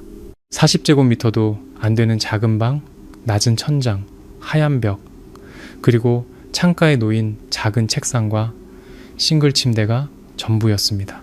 짐을 내려놓고 침대 끝에 한참을 앉아 있었습니다. 예전에는 출장을 가서 기준 미달의 작은 호텔에 묵게 되면 투덜거리기 바빴습니다. 이제 이 방을 보니 높은 곳에서 떨어지는 기분이 어떤 것인지 실감할 수 있었습니다. 전화가 울렸습니다. 병원에서 아버지가 다시 호흡곤란을 일으켰다는 연락이었습니다. 남편은 급히 달려갔습니다. 병실에 들어서자 아버지가 어머니 침대 옆에 고개를 숙이고 앉아 계셨습니다. 어머니는 안정제를 맞고 깊이 잠들어 있었죠. 아버지가 아들을 올려다봤습니다. 민주나 병원비 독촉이 왔다. 남편은 잠시 침묵했습니다. 얼마나 더요, 아버지? 1억이 넘는다. 아버지의 목소리는 힘이 거의 없었습니다. 남편은 입술을 꽉 깨물었습니다. 그의 계좌에는 이제 5천만 원도 채 남아있지 않았습니다. 어젯밤에 판 명품 시계도 카드 빚의 일부를 갚는 데 그쳤습니다. 부유할 때는 쉽게 샀던 것들이 팔 때는 얼마나 빨리 가치가 떨어지는지 이제야 알았습니다. 남편은 복도에 서서 여기저기 돈을 빌리려 전화를 걸었습니다. 받지 않는 사람, 바쁘다고 핑계를 대는 사람, 심지어는 나도 요즘 힘들어라고 솔직하게 말하는 사람도 있었습니다. 10번째 전화를 끊고 나서야 남편은 천천히 휴대폰을 내렸습니다. 몇 년 전 제 아버지가 입원하셨을 때가 생각났습니다. 제가 그에게 전화했죠. 여보, 아버지 수술비 좀 미리 당겼을 수 있을까요? 그때 남편은 거래처와 술을 마시고 있었고 귀찮다는 듯이 말했습니다. 당신 아버지는 당신 집에서 알아서 해야지. 나도 쓸 데가 얼마나 많은데. 결국 저는 혼자서 아버지의 병원비를 마련했습니다. 이제와 생각하니 인과응보는 즉시 찾아오지 않을 뿐 결코 누구도 피해가지 않는다는 것을 깨달았습니다. 오후에는 미나가 병원으로 찾아왔습니다. 그녀는 누가 알아볼까 두려운 듯 헐렁한 외투에 검은 선글라스를 끼고 있었죠. 오빠를 보자마자 복도 구석으로 끌고 갔습니다. 오빠, 돈 좀 있어? 남편은 여동생을 한참 동안 바라봤습니다. 여긴 그 얘기하러 온 거니? 그럼 어떡해. 채권자들이 나 계속 따라다닌단 말이야. 부모님은? 미나는 기분 나쁘다는 듯 얼굴을 찌푸렸습니다. 내가 무책임한 것처럼 말하지 마. 나도 정말 감당이 안 돼서 그래. 남편은 헛웃음을 지었습니다. 처음으로 자신이 그토록 감싸고 돌았던 여동생의 민낯을 똑똑히 보았습니다. 예전에 제가 조언할 때마다 남편은 아직 어리다고 말했습니다. 이제 그 어린 동생은 30이 넘었지만 여전히 손을 내밀고 가족에게 문제가 생기면 도망칠 궁리만 하고 있었습니다. 미나가 주위를 살피며 목소리를 낮췄습니다. 차라리 오빠가 가서 새언니를 찾아가. 남편은 주먹을 쥐었습니다. 내가 그러고 싶지 않은 줄 알아? 그런데 왜 안 가? 남편은 침묵했습니다. 지금 가장 두려운 것은 제가 거절하는 것이 아니라 저의 그 평온한 눈빛이었기 때문입니다. 모든 사랑이 끝난 사람의 눈빛, 그것은 증오보다 더 무서웠습니다. 미나가 계속해서 속삭였습니다. 듣자 하니 새언니 지금 서울에서 큰 프로젝트 준비 중이라던데 뉴스에도 나왔어. 남편은 흠칫했습니다. 서울? 그는 지난 며칠간 신문과 인터넷, 계약식 사진 속에서만 저를 보았을 뿐 직접 만난 적이 없다는 것을 깨달았습니다. 마치 제가 완전히 다른 세상, 그가 없는 세상으로 건너가 버린 것 같았죠. 그날 밤 남은 돈으로 아버지의 병원비를 겨우 납부하고 임시 숙소로 돌아왔습니다. 문을 열자 책상 위에 집주인이 보낸 봉투가 있었습니다. 석 달치 월세를 선납하라는 고지서였습니다. 남편은 의자에 주저앉았습니다. 태어나서 처음으로 인생이 이렇게 무섭게 느껴졌습니다. 예전에는 월세 내는 나를 기억할 필요도, 병원비를 계산할 필요도, 한 끼 식사가 얼마인지 걱정할 필요도 없었습니다. 모든 것을 제가 뒤에서 처리해 주었기 때문이죠. 그는 냉장고를 열었습니다. 안에는 물, 몇 병 외에는 아무것도 없었습니다. 따뜻한 국도, 저녁 챙겨 드세요 라는 메모도 없었죠. 남편은 부엌바닥에 주저앉아 갑자기 울음을 터뜨렸습니다. 40이 넘은 한때 자신이 집안의 기둥이라고 생각했던 남자가 작은 오피스텔 한가운데서 길 잃은 아이처럼 울고 있었습니다. 그때 휴대폰 화면이 밝아졌습니다. 낯선 번호로 온 문자였습니다. 박민준 씨, 김서연 대표님 비서입니다. 대표님께서 몇 가지 물건을 보내셨습니다. 그와 함께 택배 상자 사진이 첨부되어 있었습니다. 안에는 남편의 물건들이 제가 미리 깔끔하게 분류해 놓은 채로 담겨 있었습니다. 위장약, 깨끗하게 세탁된 셔츠, 심지어 그가 추운 날 즐겨 신던 양말까지. 상자 맨 아래에는 제 글씨로 쓴 작은 메모가 있었습니다. 약 제때 챙겨 드시고 술은 이제 그만 드세요. 그 한마디에 남편은 얼굴을 감싸주고 소리 내어 울었습니다. 떠나는 마지막 순간까지 저는 그의 위장병을 걱정하고 있었습니다. 그런데 자신은 어땠는가? 자신이 그녀에게 던진 마지막 말은 이혼 서류와 빌부터 산다는 모욕이었습니다. 밖에서는 또 비가 내리기 시작했습니다. 남편은 어두운 부엌에 한참을 앉아 있었습니다. 그리고 몇 년 만에 처음으로 스스로에게 물었습니다. 만약 그날 아내를 조금만 더 소중히 여겼더라면, 고맙다는 말 한마디만 했더라면, 단 한 번이라도 그녀의 편이 되어주었더라면 오늘이 달라졌을까? 하지만 안타깝게도 세상에 만약이란 없었습니다. 그리고 어떤 사람들은 잃고 나서야 비로소 자신이 얼마나 큰 사랑을 받았었는지 깨닫게 됩니다. 그 후 며칠 동안 남편의 삶은 상상도 못했던 상태로 굴러갔습니다. 아침에 눈을 뜨면 청구서가 기다렸고 휴대폰을 켜면 빚독촉 전화가 걸려왔습니다. 문을 열면 좁은 오피스텔에 키키한 냄새가 코를 찔렀습니다. 더 이상 따뜻한 커피향이나 부엌에서 들려오던 제 익숙한 발소리는 없었습니다. 남편은 한 여자가 자신의 인생에 이토록 큰 영향을 미칠 수 있다는 것을 상상해 본 적이 없었습니다. 시끄러운 영향력이 아니었습니다. 삶의 모든 구석에 조용히 스며들어 있다가 사라지고 나서야 그 빈자리가 얼마나 큰지 깨닫게 되는 그런 존재였습니다. 그날 아침 남편이 병원 복도에 앉아 있는데 친척 조카가 다니는 대학교에서 전화가 왔습니다. 그는 잠시 어리둥절하다가 그 아이가 사촌형의 아들이라는 것을 기억해냈습니다. 지난 몇 년간 형편이 어려운 사촌 형네 아이의 등록금은 제가 남몰래 대주고 있었습니다. 수학이 넘어 교직원의 목소리는 정중했습니다. 박민준 보호자님, 이번 학기 등록금이 아직 납부되지 않았습니다. 남편은 할 말을 잃었습니다. 전에는 누가 냈나요? 네, 김서연님께서요. 또 저였습니다. 또 한 번. 남편은 전화를 끊고 한참을 가만히 앉아 있었습니다. 그는 무서운 사실을 깨닫기 시작했습니다. 자신의 부모님뿐만 아니라 여동생뿐만 아니라 주변의 많은 사람들이 제가 조용히 베푸는 도움에 익숙해져 그것을 당연하게 여기고 있었다는 것을, 그리고 25년을 곁에서 산 자신은 단 한 번도 그런 사실들을 제대로 보려고 하지 않았다는 것을요.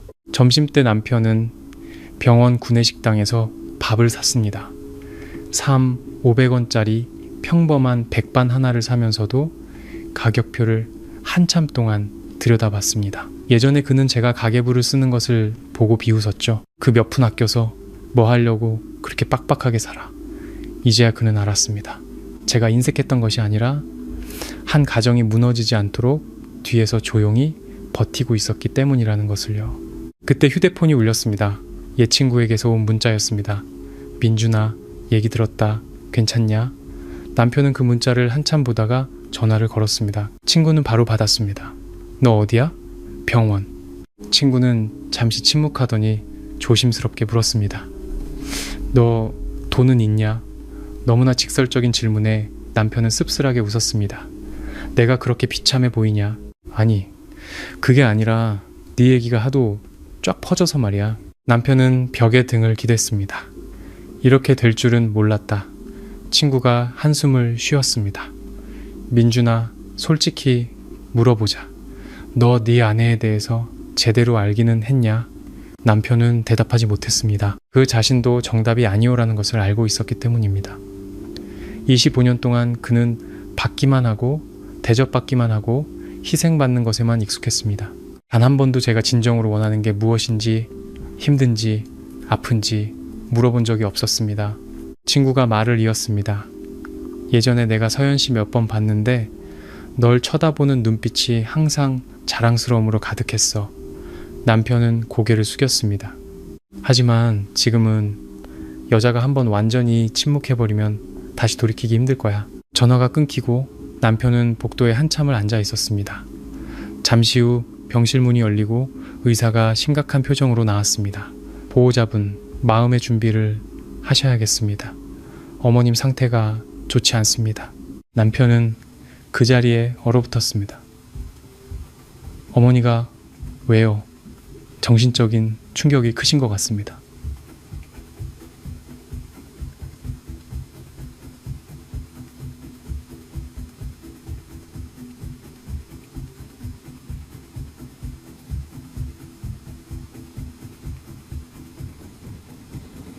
남편이 병실로 들어갔습니다.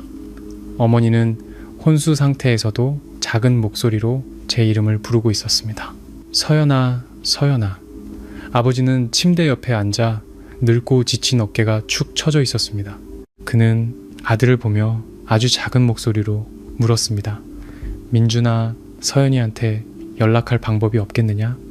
남편은 목이 메었습니다. 있어요. 제 번호는 여전히 있었고 전화할 수도 있었습니다. 하지만 지난 며칠간 그는 감히 그럴 용기가 나지 않았습니다. 화가 나서 내뱉은 말이 순간의 분노일 뿐이라고 생각했지만 사실은 모든 퇴로를 끊어버린 칼날이었다는 것을 알고 있었기 때문입니다. 아버지가 아내를 보며 한숨을 쉬었습니다. 내 엄마가 그 애를 참 아꼈다. 남편은 슬프게 웃었습니다. 이제야 알겠네요. 아버지가 고개를 돌려 아들을 한참 쳐다봤습니다. 아니다. 이제야 네가 보려고 하는 것이지. 그 말에 남편은 할 말을 잃었습니다. 맞습니다. 모든 것이 이제 와서 드러난 게 아니었습니다. 예전에는 자신이 보려고 하지 않았을 뿐입니다. 저녁에 임시 숙소로 돌아온 남편은 문 앞에 웅크리고 앉아있는 미나를 발견했습니다. 머리는 헝클어지고 얼굴은 헬쑥했습니다. 남편은 미간을 찌푸렸습니다. 여긴 어쩐 일이야? 미나가 고개를 숙였습니다. 집에서 쫓겨났어. 남편은 잠시 침묵하다가 문을 열어주었습니다. 좁은 방은 순식간에 더 답답해졌습니다. 미나는 의자에 앉아 방을 둘러보더니 얼굴을 찌푸렸습니다. 오빠 진짜 여기서 살아? 남편은 헛웃음을 지었습니다. 그럼 어디서 살까? 미나는 입술을 깨물더니 한참 만에 작은 목소리로 말했습니다. 오빠 미안해. 남편이 고개를 들었습니다. 몇 년 만에 처음으로 여동생에게서 듣는 말이었습니다. 미나는 고개를 더 깊이 숙였습니다. 내가 그동안 너무 새언니한테 의지하고 살았나 봐. 남편은 벽에 등을 기댔습니다. 너만 그런 게 아니야. 방 안은 조용해졌습니다. 작은 창문 너머로 길거리의 차 소리가 희미하게 들려왔습니다. 미나가 갑자기 울음을 터뜨렸습니다. 난 새언니가 진짜로 떠날 줄은 몰랐어. 남편은 눈을 감았습니다. 나도 그랬다. 사람은 때로 어리석습니다. 자신을 사랑하는 사람은 영원히 그 자리에 있을 것이라고, 영원히 용서하고 영원히 견뎌줄 것이라고 착각합니다. 그 사람이 정말로 등을 돌리고 나서야 비로소 공포를 느끼기 시작합니다. 미나가 눈물을 닦으며 오빠를 봤습니다. 오빠, 새언니 아직 사랑해? 남편은 웃었습니다. 쉬어버린 지친 목소리에 웃음이었습니다. 이제 와서 사랑하냐, 마냐가 무슨 의미가 있겠니? 그때 남편의 휴대폰 화면이 밝아졌습니다. 뉴스 알림이었습니다. 마이민 대표, 서울에서 새로운 전략적 파트너와 함께. 기사에는 제가 중년의 신사와 함께 계약식에 서 있는 사진이 첨부되어 있었습니다. 두 사람은 편안하게 웃고 있었죠. 미나가 그 사진을 보고 중얼거렸습니다. 새언니 되게 달라 보인다. 남편은 침묵했습니다. 맞습니다. 정말 달라 보였습니다. 더 이상 그와 함께 살 때 참고 인내하던 모습이 아니었습니다. 사진 속의 여자는 자신감 넘치고 빛나고 낯설 정도로 평온해 보였습니다. 남편은 그 사진을 한참 동안 바라보다가 가장 고통스러운 진실을 깨달았습니다. 어쩌면 저는 그가 생각했던 것처럼 그를 필요로 한 적이 없었을지도 모릅니다. 단지 사랑했기 때문에 그의 뒤에 서 있기를 선택했을 뿐이라는 것을요. 그리고 이제 그 사랑이 사라지자 저는 여전히 잘 살고 있었습니다. 무너져 내리고 있는 것은 오직 그 자신뿐이었습니다. 제가 떠난 지 3주가 지났을 때 남편은 완전히 다른 사람이 되어 있었습니다. 눈에 띄게 수척해졌고 수염은 덥수룩했으며 셔츠는 며칠 동안 갈아입지 않아 구겨져 있었습니다. 아침에 눈을 뜨면 여기가 어디인지 몇 초간 멍하니 있어야 했습니다. 좁은 임대 오피스텔, 시끄러운 차 소리, 컵라면과 미처 빨지 못한 옷에서 나는 냄새가 그를 숨막히게 했습니다. 미나는 여전히 함께 지냈지만 아름답게 꾸미고 돈 쓰기만 좋아하던 그녀도 이제 지친 기색이 역력했습니다. 오빠, 나 여기서 더는 못 살겠어. 남편은 컵라면에 물을 붓다 말고 멈칫했습니다. 못 살겠으면 어쩔 건데? 오빠가 가서 새언니 찾아가. 또 그 말이었습니다. 지난 몇 주간 거의 모든 사람이 그에게 같은 말을 했습니다. 아버지도 미나도 심지어 몇몇 옛 친구들까지도. 하지만 이상하게도 그 말을 들을수록 남편은 더 용기가 나지 않았습니다. 저 같은 여자는 한번 마음을 정하면 몇 마디 사과 따위로 돌아오지 않는다는 것을 누구보다 잘 알았기 때문입니다. 남편은 라면 그릇을 식탁에 내려놓았습니다. 서연이는 이제 우리 집사람 아니야. 미나가 입술을 깨물었습니다. 그래도 신경은 쓰잖아. 어제 엄마 병원비.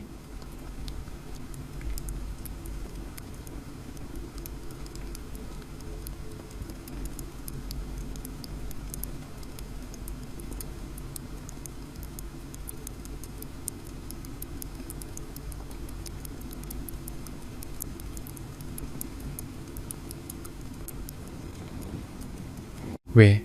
미나가 머뭇거렸습니다. 병원에서 누가 돈을 보냈다고 하더라. 남편은 그 자리에 굳었습니다. 마음속에서 형용하기 어려운 감정이 솟구쳤습니다. 분명 저일 겁니다. 저 말고 누가 그런 일을 조용히 처리하겠습니까? 하지만 바로 그 사실이 남편을 더 고통스럽게 했습니다. 떠나간 후에도 저는 그의 부모님에게 마지막 예의를 지키고 있었습니다. 하지만 자신은 그녀에게 마지막까지 상처만 주었습니다. 그날 오후 남편은 병원에 갔습니다. 어머니는 며칠 전보다 정신이 또렷해지셨지만 몸은 눈에 띄게 쇠약해져 있었습니다. 아들을 보자마자 물었습니다. 서연이는? 남편은 침대 옆에 앉았습니다. 바빠요, 엄마. 어머니는 잠시 침묵하더니 나지막이 말했습니다. 보고 싶구나. 목소리가 너무 작고 떨려서 남편은 고개를 돌려야 했습니다. 예전에 이 집의 시어머니와 며느리는 때로 부딪히기도 했습니다. 어머니는 까다로웠고 저는 항상 참았습니다. 이유 없이 화를 내며 모진 말을 하실 때도 저는 그저 묵묵히 부엌으로 가 밥을 지었습니다. 남편은 단 한 번도 제 편을 들어주지 않았습니다. 항상 엄마 늙으셔서 그래. 당신이 좀 참아라고 말했죠. 하지만 그는 몰랐습니다. 제가 그때마다 화장실에 숨어 한참을 울었다는 것을 화가 나서가 아니라 서러워서. 내가 남편이라고 부르는 사람이 단 한 번도 나를 지켜주지 않는다는 사실이 서러워서요. 아버지가 복도에서 뜨거운 죽을 싸들고 들어오셨습니다. 그는 아들을 보더니 나지막이 말했습니다. 민준아, 잠깐 나 좀 보자. 두 부자는 병원 복도 끝에 섰습니다. 창문으로 들어오는 옅은 오후 햇살에 아버지의 얼굴은 더 늙어 보였습니다. 아버지는 주머니에서 천천히 봉투 하나를 꺼냈습니다. 이거 서연이가 보냈다. 남편은 굳었습니다. 봉투를 받아 열자 안에는 몇 달치 병원비를 낼 수 있는 돈과 짧은 메모가 들어있었습니다. 어머님, 건강 잘 챙기세요. 새로운 간병인분도 준비해 두었습니다. 남편에게 안부를 묻는 말도 원망의 말도 없었습니다. 예전처럼 며느리 올림이라는 말도 없었죠. 그저 두죄 없는 노인에게 제가 보내는 마지막 예의였습니다. 남편은 메모지를 꽉 쥐었습니다. 아버지가 한숨을 쉬었습니다.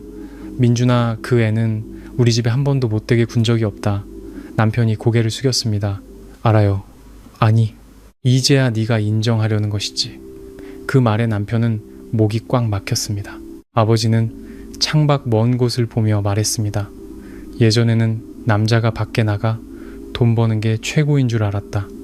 여자가 집에서 하는 일이야 뭐 그리 대단할까 싶었지. 하지만 네 엄마가 아프고 나서야 깨달았다. 한 가정이 무너지지 않게 지탱하는 사람은 돈을 많이 버는 사람이 아닐 수도 있다는 것을. 남편은 가만히 서 있었습니다. 어떤 사람들은 너무 조용해서 약해 보이지만 그들이 떠나고 나서야 비로소 온 집안을 지탱하고 있던 것이 바로 그들이었음을 알게 됩니다. 아버지는 말을 마치고 병실로 돌아갔습니다. 남편은 복도에 한참을 서 있다가 난생 처음으로 자신이 너무나 초라하게 느껴졌습니다. 그날 밤 숙소로 돌아오는 길에 남편은 마트에 들렀습니다. 그는 식품 코너 앞에서 한참을 서성였습니다. 예전에는 이런 일들을 모두 제가 했습니다. 남편은 어떤 간장이 맛있는지, 어떤 쌀이 부드러운지, 어머니가 어떤 죽을 좋아하시는지, 아버지가 어떤 음식을 피해야 하는지 전혀 관심이 없었습니다. 이제는 사소한 것 하나하나가 그를 당황하게 만들었습니다. 자신이 강하다고 믿었던 한 남자가 사실은 뒤에 서 있던 한 여자 없이는 아무것도 할 수 없었다는 것을 깨달았습니다.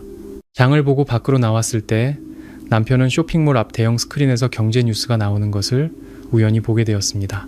화면 속에는 흰색 정장을 입고 머리를 단정하게 묶은 자가 있었습니다. 차분하고 날카로운 눈빛이었죠. 앵커는 제가 후원하는 노인 요양 사업에 대해 이야기하고 있었습니다. 마이민 대표는 노인들이 존중받고 진심 어린 보살핌을 받을 수 있는 공간을 만드는 것이 목표라고 밝혔습니다. 남편은 오가는 사람들 사이에서 미동도 없이 서 있었습니다. 그는 몇 년 전을 떠올렸습니다. 제가 언젠가 나중에 여유가 생기면 노인들을 위한 좋은 요양원을 만들고 싶어요 라고 말한 적이 있었죠. 그때 남편은 비웃었습니다. 쓸데없는 생각 말고 밥이나 맛있게 해. 알고 보니 제가 능력이 없었던 것이 아니었습니다. 그때 저는 그의 가족을 돌보느라 제 청춘을 다 바치고 있었던 겁니다. 화면은 제가 계약식에서 고개를 숙여 인사하는 장면으로 바뀌었습니다. 옆에 있던 한 남자가 아주 신사적으로 제 의자를 빼주었죠. 그 순간 남편의 심장이 아프게 찔렸습니다. 질투가 아니었습니다. 처음으로 제가 존중받아야 할 한 명의 여성으로 대우받는 모습을 보았기 때문입니다. 지난 세월 자신은 무엇을 했던가 그저 그녀의 희생을 당연하게 받아들이기만 했습니다. 그날 밤 남편은 임대 오피스텔의 작은 베란다에 홀로 앉아 있었습니다. 가랑비가 내리기 시작했죠. 그는 휴대폰을 열어 저와의 채팅창을 열었습니다. 마지막 메시지는 석 달 전 제가 보낸 것이었습니다. 여보, 오늘 일찍 들어오세요. 당신 좋아하는 된장찌개 끓여놨어요. 남편은 그 메시지를 한참 동안 바라보다가 떨리는 손으로 한 줄을 입력했습니다. 서연아, 미안해. 하지만 끝내 전송 버튼을 누를 용기가 나지 않았습니다. 서연아, 미안해. 그 말은 밤새도록 남편의 휴대폰 속에 갇혀 있었습니다. 썼다 지우기를 반복했지만 끝내 보내지 못했습니다. 어떤 사과는 말한다고 해서 상대방이 돌아오는 것이 아니라는 것을, 특히 너무 오랫동안 상처받은 사람에게는 더욱 그렇다는 것을 잘 알았기 때문입니다. 다음 날 아침 남편은 평소보다 일찍 병원으로 갔습니다. 어머니의 상태는 조금 나아져 죽을 드실 수 있을 정도로 회복되셨습니다. 제가 새로 구해준 간병인은 아주 헌신적이었고 어머니가 좋아하시는 차까지 챙겨왔습니다.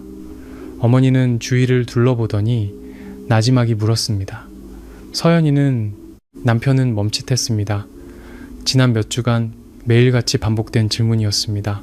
처음에는 피하려고만 했지만 시간이 지날수록 어머니가 제 이름을 부를 때마다 가슴이 아팠습니다. 바빠요, 엄마. 어머니는 고개를 숙였고 눈시울이 붉어졌습니다. 그애 나한테 많이 화났겠지? 남편은 목이 메었습니다. 저에게 그토록 까다롭게 굴었던 어머니가 병이 깊어지고 나서야 비로소 누가 진심이었는지 깨달으신 겁니다. 창가에 서 있던 아버지가 천천히 말했습니다. 화나지 않았을 게다. 그리고는 아들을 돌아보며 말했죠. 서연이 같은 사람은 화가 났다는 건 아직 마음에 담아두고 있다는 뜻이다. 저렇게 침묵하는 게 더 무서운 거지. 남편은 고개를 숙였습니다. 맞습니다. 저는 원망의 문자 한 통 보내지 않았고 누구에게 하소연하지도 않았으며 돌아와서 따지지도 않았습니다. 그저 조용히 떠났을 뿐입니다. 바로 그 평온함이 남편을 절망하게 만들었습니다. 점심때 아버지를 모시고 검사를 받고 돌아오니 미나가 복도에서 얼굴을 감싸준 채 울고 있었습니다. 또 무슨 일이야? 미나는 오빠에게 휴대폰을 내밀었습니다. 신용카드 전부 정지됐어. 남편은 지친 몸을 벽에 기댔습니다. 네가 알아서 일해서 갚아. 미나는 믿을 수 없다는 듯 오빠를 쳐다봤습니다. 나보고 일을 하라고? 그럼 평생 남한테 기대서 살 거냐? 미나는 침묵했습니다. 이런 말은 예전에 이 집에서 들어본 적이 없는 말이었습니다. 제가 미나의 씀씀이에 대해 조언할 때마다 남편은 항상 동생을 감쌌습니다. 우리 집이 돈이 없냐? 맞습니다. 집에는 돈이 있었습니다. 제가 뒤에서 모든 구멍을 메우고 있었으니까요. 이제 제가 떠나자 그 모든 구멍들이 드러나기 시작한 겁니다. 미나는 한참 고개를 숙이고 있다가 불쑥 물었습니다. 오빠, 후회해? 남편은 웃었습니다. 쉬어버린 한숨 같은 웃음이었습니다. 후회돼서 여러 날 밤을 잠을 못 잤다. 미나가 입술을 깨물었습니다. 난 새언니가 이렇게 중요한 사람인 줄 몰랐어. 남편은 여동생을 바라봤습니다. 그 사람이 중요한 게 아니었어. 그럼 뭔데? 그 사람은 이 가족을 자기 세상의 전부라고 생각했던 거야. 그 말을 뱉는 순간 남편 자신도 심장이 조이는 것을 느꼈습니다. 25년. 저는 마치 제 세상이 이 가족을 중심으로 돌아가는 것처럼 살았습니다. 하지만 남편은 어땠는가? 그 희생을 당연한 책임이라고 여겼습니다. 그때 아버지의 휴대폰이 울렸습니다. 아버지는 전화를 받더니 남편을 돌아봤습니다. 변호사 전화다. 무슨 일이래요, 아버지? 아버지가 머뭇거렸습니다. 내일 법원에서 조정기 일이 잡혔단다. 순간 공기가 무겁게 가라앉았습니다. 남편은 주먹을 꽉 쥐었습니다. 올 것이 왔다고 생각했지만 막상 닥치니 가슴이 답답했습니다. 그날 밤 남편은 늦게 숙소로 돌아왔습니다. 셔츠를 꺼내려 옷장을 열다가 전에 제가 보냈던 택배 상자를 발견했습니다. 안에는 약과 옷 외에 작은 앨범 하나가 더 들어있었습니다. 남편은 침대에 앉아 앨범을 펼쳤습니다. 낡은 사진들이 나타났습니다. 갓 결혼했을 때의 모습, 두 사람이 오토바이를 타고 처음으로 떠났던 여행, 좁은 월세방에서의 첫 식사, 책상에 엎드려 잠든 제 사진도 있었습니다. 손에는 계산기가 들려 있었죠. 사진 뒤에는 작은 글씨로 이렇게 쓰여 있었습니다. 오늘 민준 씨가 첫 계약을 따냈다. 너무 기뻐서 밤새워 사업 계획서를 도와줬다. 남편은 그 글씨를 보며 눈시울이 뜨거워졌습니다. 그때 그는 정말로 저를 사랑했습니다. 단지 나중에 돈을 벌고 지위가 생기면서부터 칭찬받는 것에, 주인 행세하는 것에 익숙해지고 자신이 세상의 중심이라고 착각하기 시작하면서 가장 힘들었던 시절을 함께 해준 여자를 잊어버렸던 겁니다. 사람의 마음이 변하는 것은 갑자기 사랑이 식어서가 아닙니다. 자만심이 매일 조금씩 자라나 결국에는 선량함을 전부 가려버리기 때문입니다. 그날 밤 남편은 뜬 눈으로 밤을 새웠습니다. 다음날 아침 그는 법원에 아주 일찍 도착했습니다. 서울의 날씨는 쌀쌀했고 가랑비가 내리고 있었습니다. 남편은 대기실에 앉아 두 손을 깍지 낀 채 떨고 있었습니다. 태어나서 처음으로 이렇게 두려웠습니다. 돈을 잃을까봐, 체면을 구길까봐 두려운 게 아니었습니다. 저의 차가운 눈빛을 마주할 것이 두려웠습니다. 9시가 거의 다 되었을 때 문이 열리고 제가 들어왔습니다.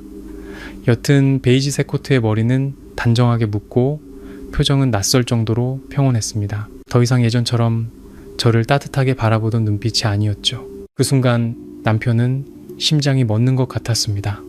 그가 벌떡 일어섰습니다. 서연아. 저는 가볍게 고개를 끄덕여 인사하고는 맞은편 자리에 앉았습니다. 불과 몇 미터의 거리였지만 마치 평생만큼 멀게 느껴졌습니다. 변호사가 조정 절차에 대해 설명하기 시작했습니다. 남편은 거의 아무것도 듣지 못했습니다. 그의 시선은 오직 저에게, 한때 영원히 곁에 있을 거라고 믿었던, 하지만 이제는 타인처럼 낯설게 앉아있는 여자에게 고정되어 있었습니다. 잠시 후 조정위원이 부드러운 목소리로 물었습니다. 김서연 씨, 더 생각해볼 의향은 없으신가요? 저는 몇 초간 침묵하다가 아주 작게 대답했습니다. 없습니다. 그 한마디에 남편의 세상이 무너져 내리는 것 같았습니다. 그는 주먹을 꽉 쥐었습니다. 서연아, 미안하다. 그토록 오랜 시간이 지나서야 남편은 진심으로 그 말을 꺼냈습니다. 더 이상 자존심도 자격지심도 없이 가장 소중한 것을 잃어버린 한 남자의 벌거벗은 후회만이 남아 있었습니다. 저는 그를 한참 동안 바라봤습니다. 평온하지만 이상하게 슬퍼 보이는 눈빛이었습니다. 그리고 나지막에 말했죠. 그 말 아주 오랫동안 기다렸어요. 남편은 숨이 턱 막혔습니다. 하지만 이제는 의미가 없네요. 창밖에는 여전히 비가 내리고 있었습니다. 남편은 그 자리에 얼어붙었습니다. 처음으로 그는 깨달았습니다. 어떤 사람들은 사랑이 식어서 떠나는 게 아니라 너무 오랫동안 혼자서 사랑했기 때문에 떠난다는 것을 지쳐버린 마음은 다시 돌아오지 않는다는 것을요. 그날 조정이 끝나고 남편은 법원 주차장에서 한참 동안 낡은 차에 시동을 걸지 못했습니다. 가랑비는 조용히 내렸고 차창은 뿌옇게 흐려졌습니다. 그의 머릿속에는 제가 했던 말만 맴돌았습니다. 그 말 아주 오랫동안 기다렸어요. 맞습니다. 저는 기다렸습니다. 그가 단 한 번이라도 내 편이 되어주기를, 고맙다고 말해주기를, 상처받을 때마다 미안하다고 말해주기를. 하지만 25년 동안 제가 받은 것은 침묵과 당연한 뿐이었습니다. 남편이 고개를 숙였을 때 제 마음은 이미 지쳐버렸습니다. 너무 오랫동안 닫혀있던 문은 밖에서 아무리 두드려도 다시 열리지 않는 법입니다. 남편의 휴대폰이 울렸습니다. 병원이었습니다. 어머니가 다시 발작을 일으키셨다고 했습니다. 남편은 즉시 병원으로 차를 몰았습니다. 병실에 들어서자 어머니가 아이처럼 머리를 감싸주고 울고 계셨습니다. 서연이 좀 불러다오. 아버지는 침대 옆에 앉아 며칠 밤을 새운 탓에 붉어진 눈으로 허공을 보고 있었습니다. 남편이 다가가 어머니의 손을 잡았습니다. 엄마, 저예요. 어머니는 아들을 몇 초 보더니 더 크게 울음을 터뜨렸습니다. 아니야, 난 서연이 보고 싶어. 목소리가 끊어질 듯 이어졌습니다. 내가 그 애한테 미안하다고 해야 해. 남편은 그 자리에 얼어붙었습니다. 어쩌면 노화와 질병이 사람을 가장 진실하게 만들 때 어머니는 비로소 누가 진심이었는지 깨달으신 모양입니다. 아버지가 조용히 고개를 돌렸습니다. 어젯밤에 정신이 드시더니 밤새 우셨다. 남편은 고개를 숙였습니다. 가슴이 꽉 막히는 것 같았습니다. 지금 이 순간에도 저는 시댁 험담 한마디 하지 않고 있었습니다. 새로운 간병인, 병원비, 약까지 모든 것이 완벽하게 처리되고 있었죠. 저는 그의 부모님에게 등을 돌린 것이 아니었습니다. 저를 지치게 만든 결혼 생활에 등을 돌렸을 뿐입니다. 저녁에 부모님이 잠든 후 남편은 병원 복도에 홀로 앉아 있었습니다. 휴대폰을 열자 저와의 채팅창이 그대로 있었습니다. 서연아, 미안해. 결국 보내지 못했던 그 말이었습니다. 남편은 한참을 바라보다가 갑자기 전송 버튼을 눌렀습니다.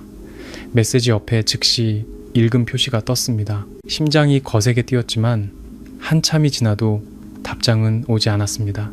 얼마 후 화면이 밝아졌습니다. 짧은 메시지 한 줄이었습니다.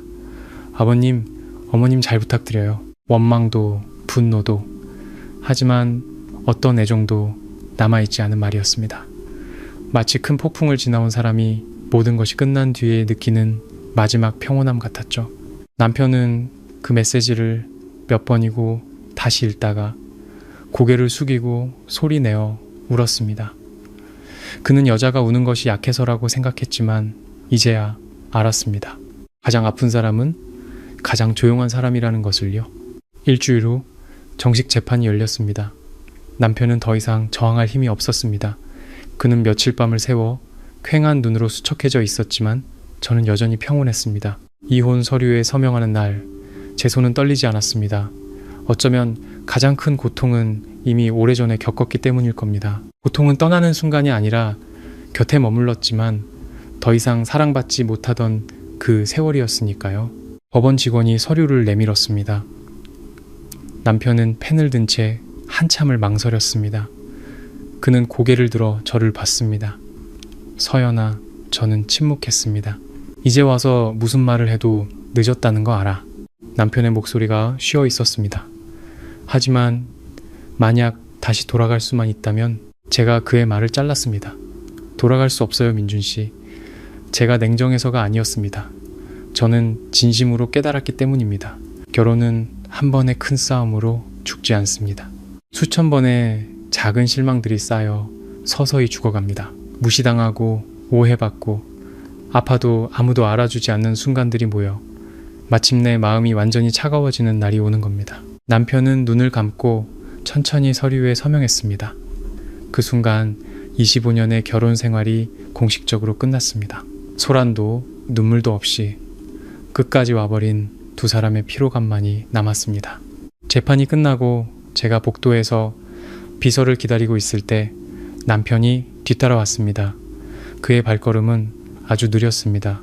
서연아, 제가 돌아봤습니다. 그는 몇 미터 떨어진 곳에 서 있었습니다. 눈시울이 붉었죠. 마지막으로 하나만 물어봐도 될까? 저는 잠시 침묵하다가 고개를 끄덕였습니다. 남편은 저를 한참 동안 바라봤습니다. 나랑 살면서 진심으로 행복했던 적 있었어? 그 질문에 저는 멈칫했습니다. 밖에는 여전히 가랑비가 내리고 있었습니다. 저는 한때 제 청춘의 전부였던 남자를 바라보며 희미하게 웃었습니다. 슬픈 미소였죠. 있었죠. 제 목소리는 아주 작았습니다. 우리가 가난했을 때요. 남편은 그 자리에 굳었습니다. 제가 말을 이었습니다. 그때 당신은 아무것도 없었지만 항상 내가 고생할까봐 걱정했죠. 그런데 나중에 당신이 모든 걸 가지고 나서는 나를 잊어버렸어요. 그 말을 끝으로 저는 뒤돌아 걸었습니다.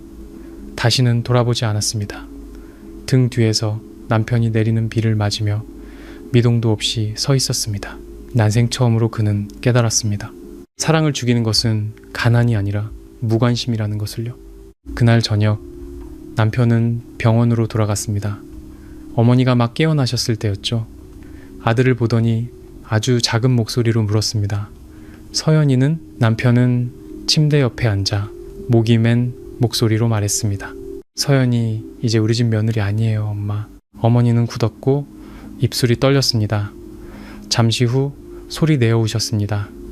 늙고 끊어지는 울음소리에 병실 전체가 무겁게 가라앉았습니다. 아버지는 고개를 돌려 눈물을 닦았고 남편은 그저 조용히 앉아 있었습니다. 처음으로 무력감이 무엇인지 깨달았기 때문입니다. 어떤 사람들은 곁에 있을 때 영원할 것이라고 착각하지만 잃고 나서야 비로소 깨닫습니다. 세상 누구도 평생을 조건 없이 나를 견뎌주고 사랑해주지는 않는다는 것을요. 창밖으로 비가 그치고 있었습니다. 차가운 바람이 병원 복도를 스쳐 지나갔습니다. 남편은 창밖의 어둠을 보며 텅 빈 마음에 두려움을 느꼈습니다. 그는 정말로 저를 잃었습니다. 영원히. 정식으로 이혼한 후 남편의 삶은 더 이상 추락하지는 않았지만 예전으로 돌아갈 수도 없었습니다. 무서울 정도로 조용해졌습니다. 그는 여전히 병원 근처의 작은 오피스텔에 살았고 낮에는 지인이 소개해준 작은 회사에서 임시직으로 일했으며 밤에는 부모님을 돌봤습니다. 새로운 직장에는 개인 사무실도 회사 차도 화려한 저녁 식사나 박 부장님이라고 부르는 부하 직원도 없었습니다. 직접 보고서를 작성하고 복사를 하고 작은 거래처를 찾아가 문전박대를 당하면서도 고개를 숙여야 했습니다. 처음에는 굴욕적이었지만 시간이 지나면서 그는 아주 단순하지만 예전에는 결코 이해하지 못했던 사실을 깨달았습니다. 돈을 버는 것은 부끄러운 일이 아니다. 남에게 의지하면서 그 사람을 무시하는 것이야말로 부끄러운 일이다. 미나도 몇 달간 채권자들에게 시달린 끝에 더 이상 예전의 화려한 모습이 아니었습니다. 작은 화장품 가게의 판매원으로 취직했고 월급은 적었으며 하루 종일 서서 일하느라 다리가 아팠고 밤에는 피곤해서 우는 날도 많았습니다. 어느 날 미나는 어머니에게 죽을 끓이고 있는 오빠를 보며 중얼거렸습니다. 오빠, 이제 보니 옛날에 새언니가 얼마나 힘들었을지 알 것 같아. 남편은 대답 없이 그저 죽을 적기만 했습니다. 좁은 주방의 쌀뜨물 냄새가 은은하게 퍼졌습니다. 그는 몇 년 전 저 역시 이렇게 한밤중에 어머니를 위해 죽을 끓였고 자신은 방에서 깊이 잠들어 있다가 아침에 일어나 커피는? 하고 물었던 것을 기억했습니다. 어머니는 많이 쇠약해지셨습니다. 더 이상 매일 제 이름을 부르지는 않으셨지만 가끔 정신이 맑은 오후에는 남편의 손을 잡고 조용히 물으셨습니다. 서연이 잘 지낸다니? 남편은 고개를 끄덕였습니다. 네, 잘 지내요, 엄마. 어머니는 눈물을 흘렸습니다. 그럼 됐다. 우리 집이 그 애한테 빚을 졌다. 옆에 앉아있던 아버지가 한참 침묵하다가 말했습니다. 돈빚이 아니라 정빚이다. 그 말에 남편은 고개를 숙였습니다. 돈은 갚을 수 있지만 정은 그럴 수 없었습니다. 한번 식어버린 마음은 남은 평생을 바쳐도 옛 기억의 한 조각조차 데울 수 없을지 모릅니다. 1년 후 저는 명안재단의 첫 번째 노인요양센터 준공식에 참석하기 위해 다시 그 도시를 찾았습니다. 행사는 화려하지 않았지만 따뜻했습니다. 저는 옅은 옥색 한복을 입고 머리는 낮게 묶었으며 가슴에는 작은 은방울꽃 브로치를 달았습니다. 무대에 올라갔을 때 저는 맨 앞줄에 휠체어를 탄 아버지가 앉아 계신 것을 보았습니다. 어머니는 그 옆에, 미나는 뒤에 서 있었죠. 그리고 남편은 문 근처에 조용히 서서 하얀 꽃다발을 들고 있었습니다. 저는 놀라지 않았습니다. 제가 직접 그의 부모님께 초대장을 보냈으니까요. 결혼은 끝났지만 두 분께서 버려졌다는 느낌을 받게 하고 싶지는 않았습니다. 행사가 끝나고 아버지는 남편에게 휠체어를 밀어달라고 했습니다. 아버지는 저를 한참 동안 바라보시더니 붉어진 눈으로 말했습니다. 서연아, 아비가 미안하다. 저는 몸을 낮춰 아버지와 눈을 맞췄습니다. 아버님, 그런 말씀 마세요. 건강하게 지내시는 게 제게는 가장 큰 기쁨입니다. 어머니가 떨리는 손으로 제 손을 잡았습니다. 서연아, 내가 너한테 너무 잘못했다. 저는 어머니의 손을 가만히 감쌌습니다. 다 지난 일인걸요, 어머님. 저는 여전히 두 분을 그렇게 불렀습니다. 미련이 남아서가 아니라 고통스러웠지만 그 세월 역시 진심이었기 때문입니다. 어머니는 소리 내어 우셨습니다. 뒤에 서 있던 미나도 고개를 숙였습니다. 재현이, 죄송해요. 저는 미나를 보았습니다. 화려하게 꾸미던 아가씨는 이제 수수해졌고 손에는 일하느라 생긴 작은 굳은 살이 박여 있었습니다. 스스로의 힘으로 서는 법을 배웠구나. 그거면 됐다. 미나는 울었지만 이번에는 돈을 잃어서 우는 것이 아니라 부끄러움을 알기에 우는 것이었습니다. 마지막으로 제 시선이 남편에게 닿았습니다. 그는 예전보다 야위었고 머리에는 흰머리가 몇 가닥 보였습니다. 더 이상 오만한 자세가 아니었죠. 손에 든 꽃다발은 너무 꽉 쥔 탓에 조금 구겨져 있었습니다. 서연아, 저는 조용히 기다렸습니다. 남편은 고개를 숙인 채 쉰 목소리지만 또렷하게 말했습니다. 돌아와 달라고 하지 않을게. 나한테 그럴 자격 없다는 거 알아. 그냥 우리 부모님 계속 챙겨줘서 고맙고 모든 게 미안하다고 말하고 싶었어. 이번에는 피하지 않았습니다. 저는 한때 제 남편이었던 남자를 똑바로 바라봤습니다. 민준 씨, 사과는 받을게요. 하지만 과거로 돌아가진 않아요. 그는 아주 천천히 고개를 끄덕였습니다. 알아. 저는 그의 눈에 눈물이 고인 것을 보았지만 예전에는 거의 볼 수 없었던 다른 무언가도 보았습니다. 겸손함이었습니다. 어쩌면 사람은 아주 큰 것을 잃고 나서야 고개 숙이는 법을 배우는 모양입니다.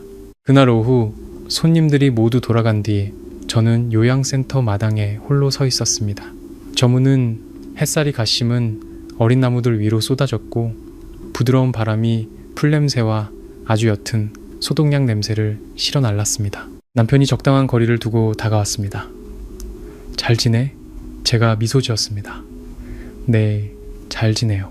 그럼 됐어. 그는 아주 작게 말했습니다. 매달리지도 원망하지도 탓하지도 않았습니다.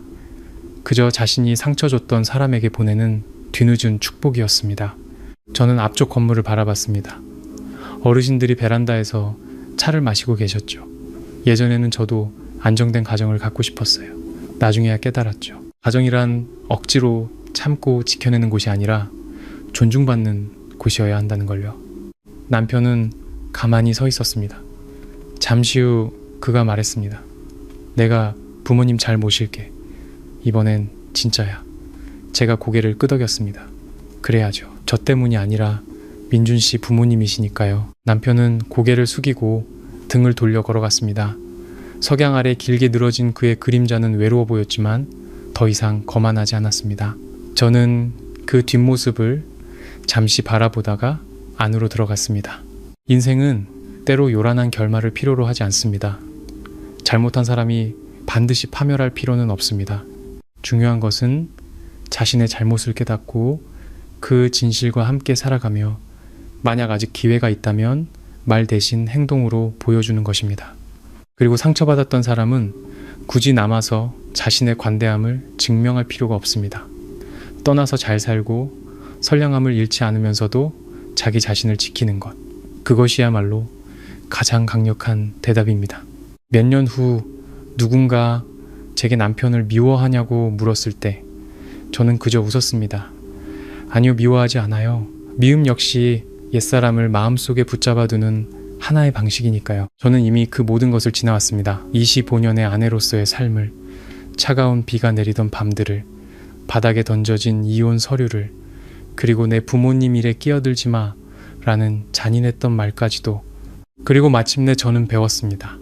여자는 가정을 위해 희생할 수 있지만 결코 자신의 가치를 잊을 만큼 희생해서는 안 된다는 것을요. 자신을 사랑할 줄 아는 사람만이 다른 사람도 평온하게 사랑할 수 있기 때문입니다. 그리고 사랑은 서로를 받쳐주는 존중이 없다면 머지않아 넓지만 차가운 집 한 채로 남을 뿐입니다. 사람들은 한 가정이 돈 때문에, 배신 때문에, 혹은 돌이킬 수 없는 큰 싸움 때문에 무너진다고 생각합니다. 하지만 많은 가정은 아주 조용히 무너져 내립니다. 더 이상 서로에게 다정한 말 한마디 건네지 않는 식사 시간부터, 한 명은 계속 말하고 다른 한 명은 침묵하기만 하는 순간들부터 곁에 있는 사람의 희생에 익숙해져 그것을 당연하게 여기는 마음부터 시작됩니다. 인생에서 가장 슬픈 것은 가난도 실패도 아닙니다. 나에게 진심이었던 한 사람을 잃고 나서야 그 사람이 얼마나 소중했는지 깨닫는 것입니다. 이 세상에는 화려한 말을 잘하지 못하는 사람들이 있습니다. 그들은 큰일로 애정을 표현할 줄도 모릅니다. 하지만 늙은 부모님의 약 하나를 기억하고, 남편의 저녁 식사를 기억하고, 추운 날 아이가 입을 옷을 기억하고, 가족들의 아주 작은 습관까지도 기억합니다. 그들은 부엌 한 구석의 등불처럼 살아서 눈에 띄지는 않지만 없어지고 나서야 온 집안이 어두워졌음을 알게 합니다. 많은 남자들이 돈을 벌어온다는 이유만으로 자신이 기둥이라고 착각합니다. 하지만 한 가정이 오래도록 유지되는 것은 어쩌면 뒤에서 조용히 가족 모두의 감정 조각들을 주워 모아 꿰매는 사람 덕분일지도 모릅니다. 여자가 너무 오래 참는 것은 약해서가 아닙니다. 사랑하기 때문에 머무는 것입니다. 하지만 한번 마음이 다해버리면 그들은 너무나 조용히 떠나서 남은 사람은 그것이 현실이라는 것조차 믿지 못하게 됩니다. 젊을 때는 이해하지 못하는 것이 있습니다. 진정한 선량함은 말이 아니라 가장 힘들었던 시절을 함께 해준 사람을 대하는 태도에 있다는 것을, 아무것도 없었을 때 서로 사랑하는 것은 귀한 일입니다. 하지만 모든 것을 가졌을 때 서로를 여전히 소중히 여기는 것은 정말로 어려운 일입니다. 부모님께 효도하는 것은 마땅히 해야 할 일입니다. 하지만 자기 부모를 위하면서 그 부모를 돌봐주는 사람을 위할 줄 모른다면 그 효도는 아직 미완성입니다. 가정의 도리는 핏줄에만 있는 것이 아니라 감사하는 마음에 있기 때문입니다. 부모님이 늙고 약해지신 뒤에야 함께하는 밥 한 끼가 소중하다는 것을 깨닫지 마십시오. 평생을 함께한 배우자가 등을 돌린 뒤에야 내가 얼마나 무심했는지 깨닫지 마십시오. 어떤 사과는 하루 일찍 하면 늦지 않지만 한 걸음만 늦어도 평생을 후회하게 될 수 있습니다.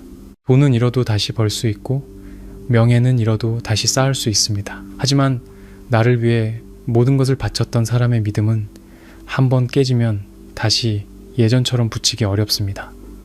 그러니 만약 오늘 당신 곁에 여전히 묵묵히 가족을 챙기는 사람이 있다면, 매일 밤 당신이 돌아오기를 기다리는 부모님이 계시다면, 돌아갈 집이 있다면 부디 조금만 천천히 살아가십시오. 이기려는 말 한마디를 줄이고 자존심 한 번을 내려놓고 아직 늦지 않았을 때 고맙다고 말하는 법을 배우십시오.